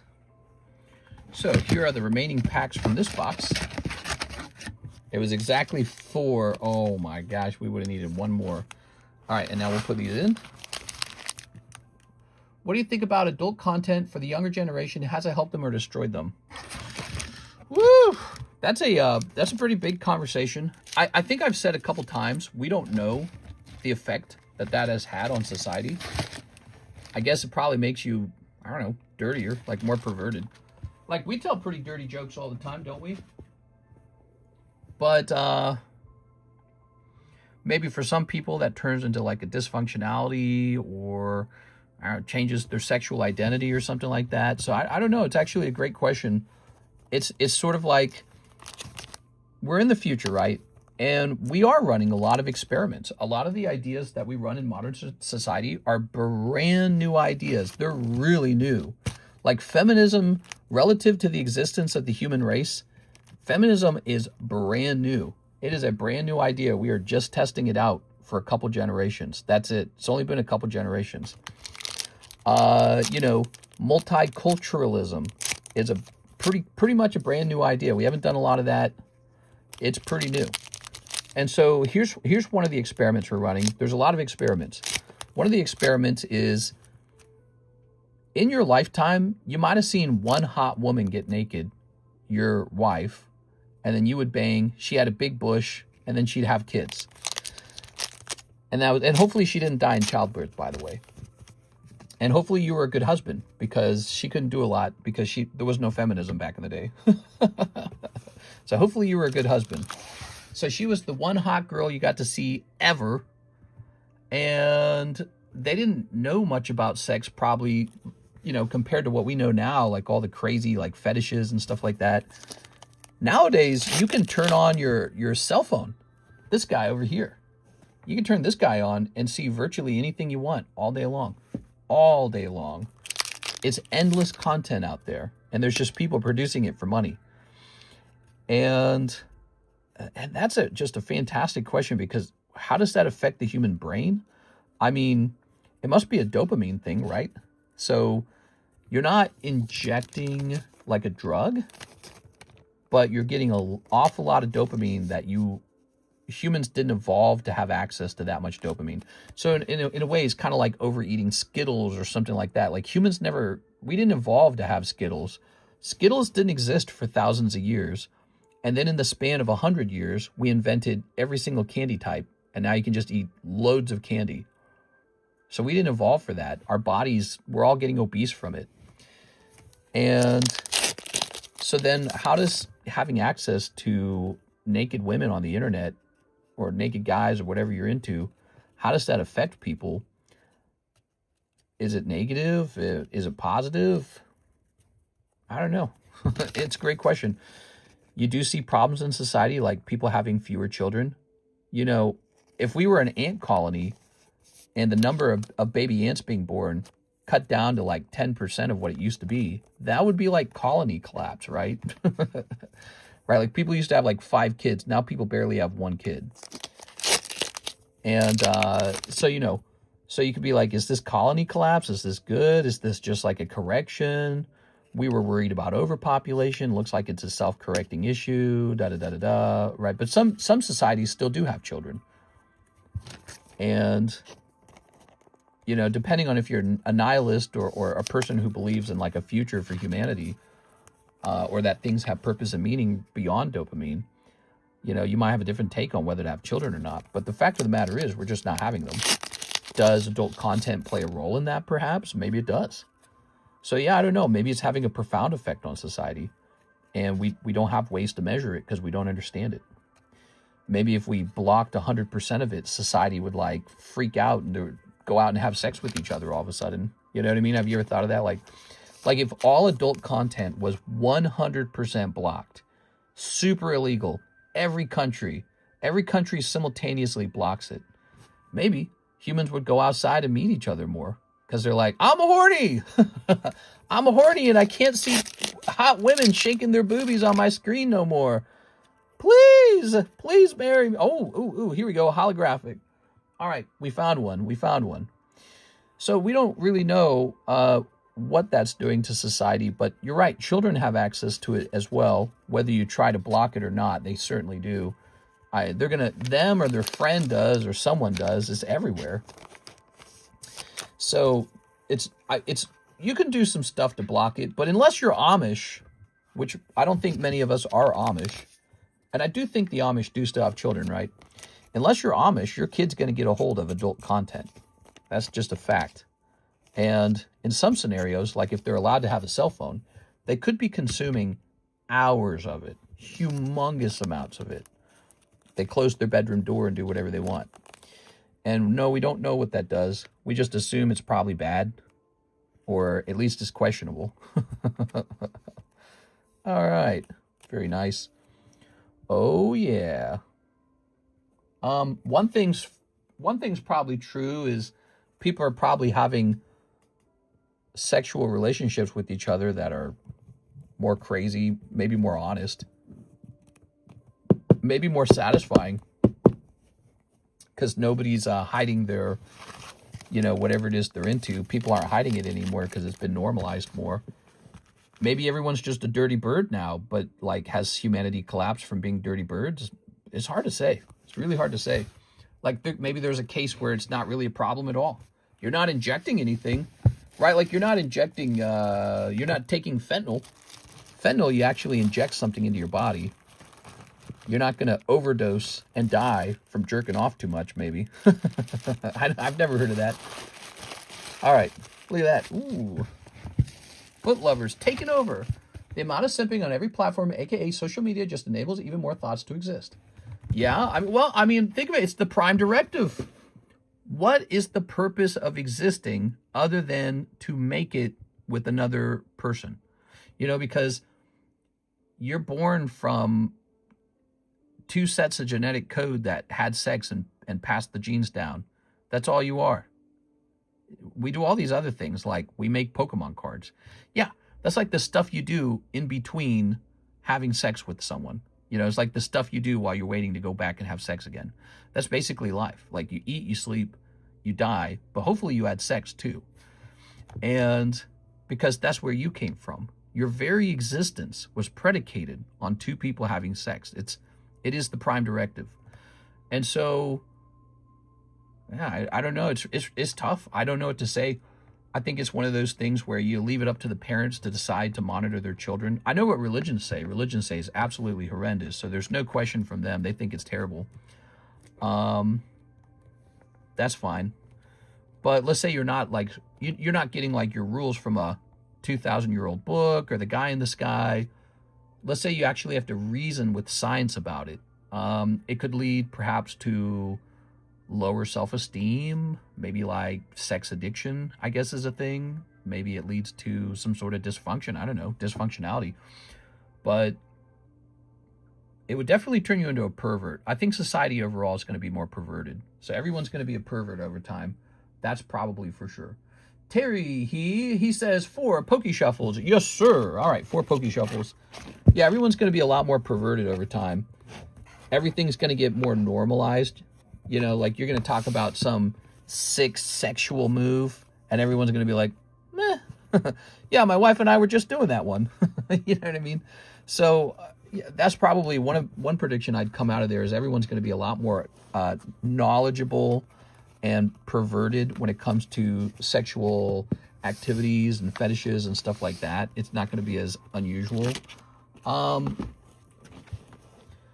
But what if people are becoming, like dopamine addicted to it? What if people are becoming like, maybe they're developing almost like unrealistic views about how sexuality should go, Maybe it becomes so fetishized that you're living in a dysfunctional way, like beyond what it was meant to do for you. You've taken this natural part of your brain that's supposed to feed you dopamine, and you've gamed it into a big dopamine loop. And so it just becomes a new drug that you're doing, and it makes you dysfunctional somehow. So I guess that would probably be the biggest concern. All right, let's see. It's an interesting question. Fudin, huh? Fudin, that's Alakazam. This is a good pull. All right, yes. Mr. Terry, you just pulled a fancy Steel DOS 2 PSA 8 Fudin. That's a very rare vintage card. Let me know if you want to keep it or re-roll it for 55. There he is. Just like Dark Alakazam. The whole dilemma is like chicken and the egg. What came first? Who's the problem? The women being thoughts and hoes, or the men who enable all of it? I'm going to keep it. Nice job, man. I don't know. I don't know. All right. Here it is. Okay. Maybe society will become more, what's the word? Maybe society becomes more integrated because of it. Have you ever thought of like how a lack of sexuality can actually make you more harsh toward people? You know, like when you're a very sexual person, you're maybe more open-minded and charismatic toward others. You go, okay, hey, we could be real friends. We could be friends. You know what I'm saying? You know, maybe you get along with more people because you see everyone as sort of like an opportunity. Maybe you're more open-minded to different groups because you're like, hey, you know, big booty Latina or something like that, right? Like, oh, big booty Latino over here. And then if you think about like the Christians, they're all purists. They're like, no sex for me, never. I'll never look at boobs. Also, get these disgusting people out of my sight. They're all sinful. Oh, my skin's crawling. You know, so it's an interesting conversation, I guess. You're all heathens. Get out of my country. 2, 3. You ready? So I don't know. I kind of like the sexual charismatic types more. Whoa, we got Qui-Gon. Look at this. Joseph Smith with the Qui-Gon snipe. Wow, I'm 60 and just wrote that. Internet has changed me. No cheese, he ate the chicken.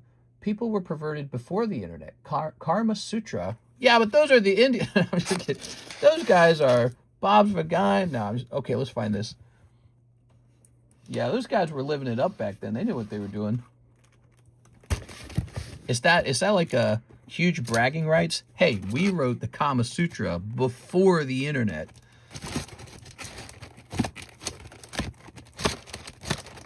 We were laying pipe all those years ago. And we know what we were doing. You can read our book. It'll up your game. All right, here it is. Qui-Gon Jinn. Oh, snap. That's a rainbow refractor. It was originally $100, but I placed it in the box for $80. This is the other shuffle, by the way, guys. This is the, look how many slabs are in it. Look, do you see all that? So that's the other shuffle, and it's a $5 chance for non-Pokemon cards. Lots of slabs in there. Give it a try. Yeah, they are. 2 hits in a row. All this sex talk, and the shuffles are getting hot. Yeah, they're getting all ruffled. I think they're getting all ruffled. Like,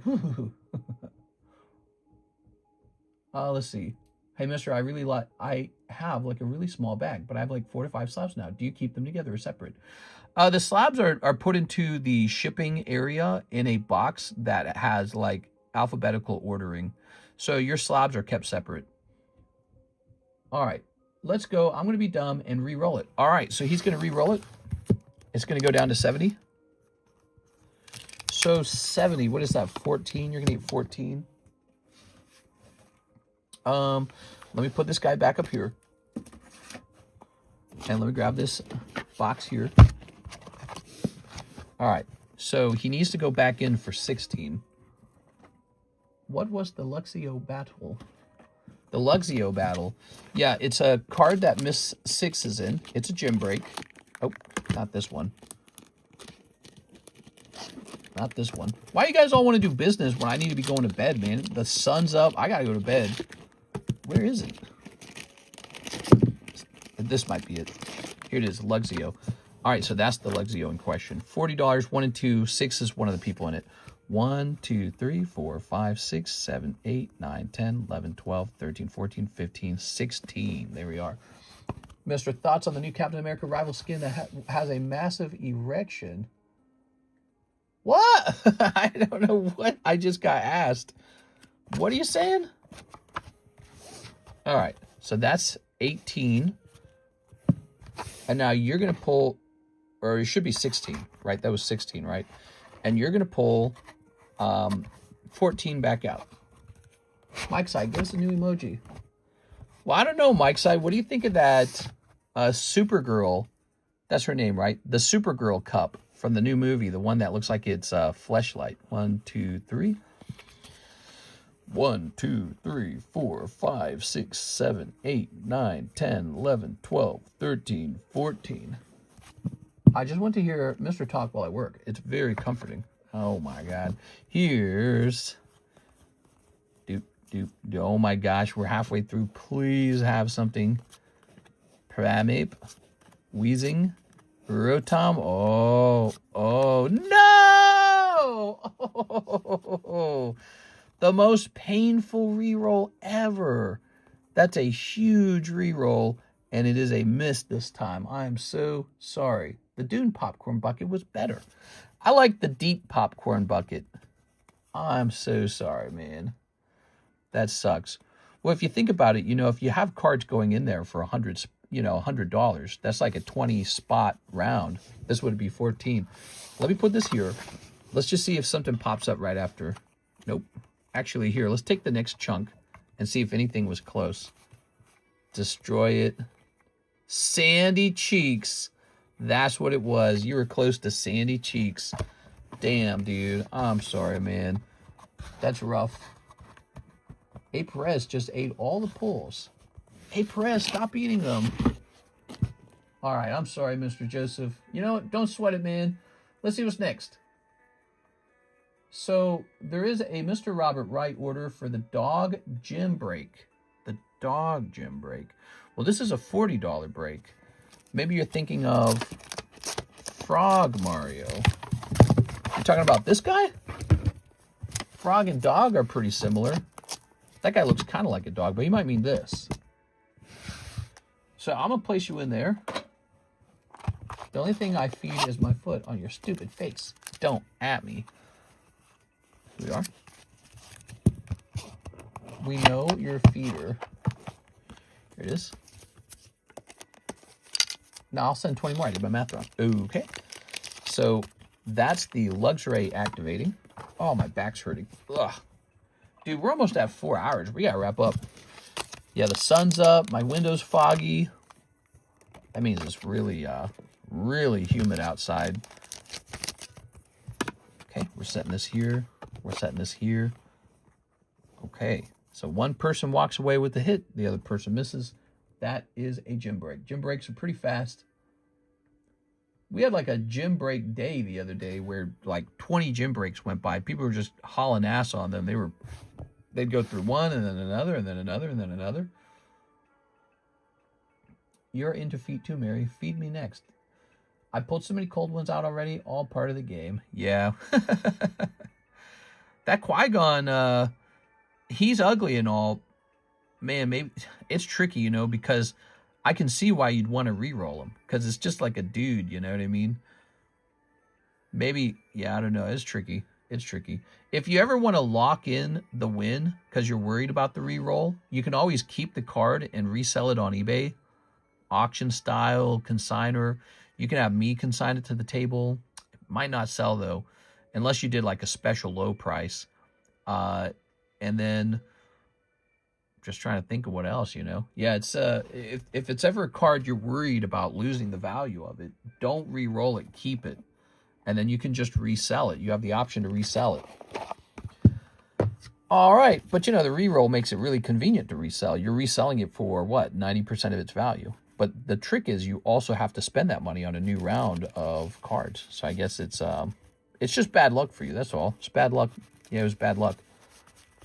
Sent the rest. The problem is most auction houses don't take tag. I didn't think of that. Huh. Well, eBay certainly does. Yeah, eBay takes tag. Here we are. Okay, mister, you got to get your child through college. That's true.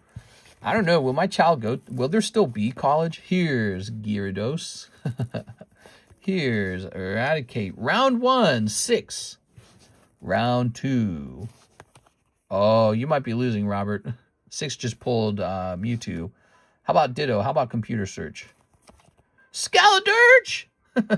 That's the one card that beats Mewtwo. All right, round 2, Robert Wright. They're tied now. Okay, you sweating? Here goes. The other Scaladirge! You can't beat her. It's not possible to beat her. No, you can pull Ditto. That's the only card that can beat that Skeledirge is Ditto. Both Skeledirges right there. Garchomp. Oh my god, dude. So close. 340 versus 330. So close, but it is going to end up going to 6 this time. 6 is Luxray. Rip, she had the high ground. She has the high ground. She just won. Double Skeledirge in a row. It's crazy that he pulled the Garchomp, too. The Garchomp is like just 10 HP away. All right, so here's how it is looking. 6 has lost twice and won twice. Robert has lost once and won once. Let's go ahead and grab these boxes. There it is. All right, she'll be happy to hear about this. We're going to write her name on the back. All right, Miss 6. Bad shuffle. What? There it is. What are you talking about? So that kind of means we should pick out a new card to be another gym break spot. Let's see. Gym breaks are really fun. They've been pretty popular. We could gym break this Vader's Revenge. I don't know if anyone wants it. Dawn's too big. You know, I don't know if I have time to go looking. We might have to do that tonight. Let's just check this queue really fast. So we have Mr. Robert sending that other 20 in. I'd take a sniff, Mary. Oh, any other girls to add to this box? This has to go off. So Mary's here. Obviously, Mary's a girl.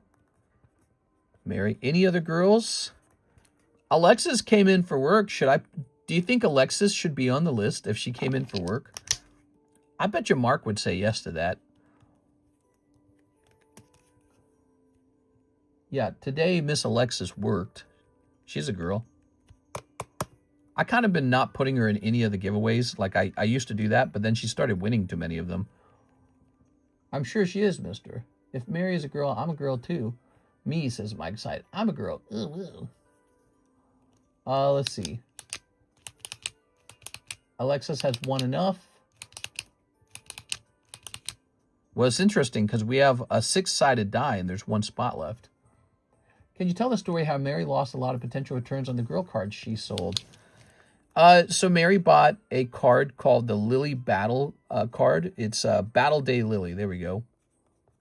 And she got it pretty cheap. She actually sent me money to go buy it off eBay. So I was like, that's kind of weird, but I'll do it. And I can't remember. It was like a $500 card at the time. It was really cheap. It wasn't that crazy. And then she paid me to middleman PSA it. So I sent it to PSA, happened to get a 10.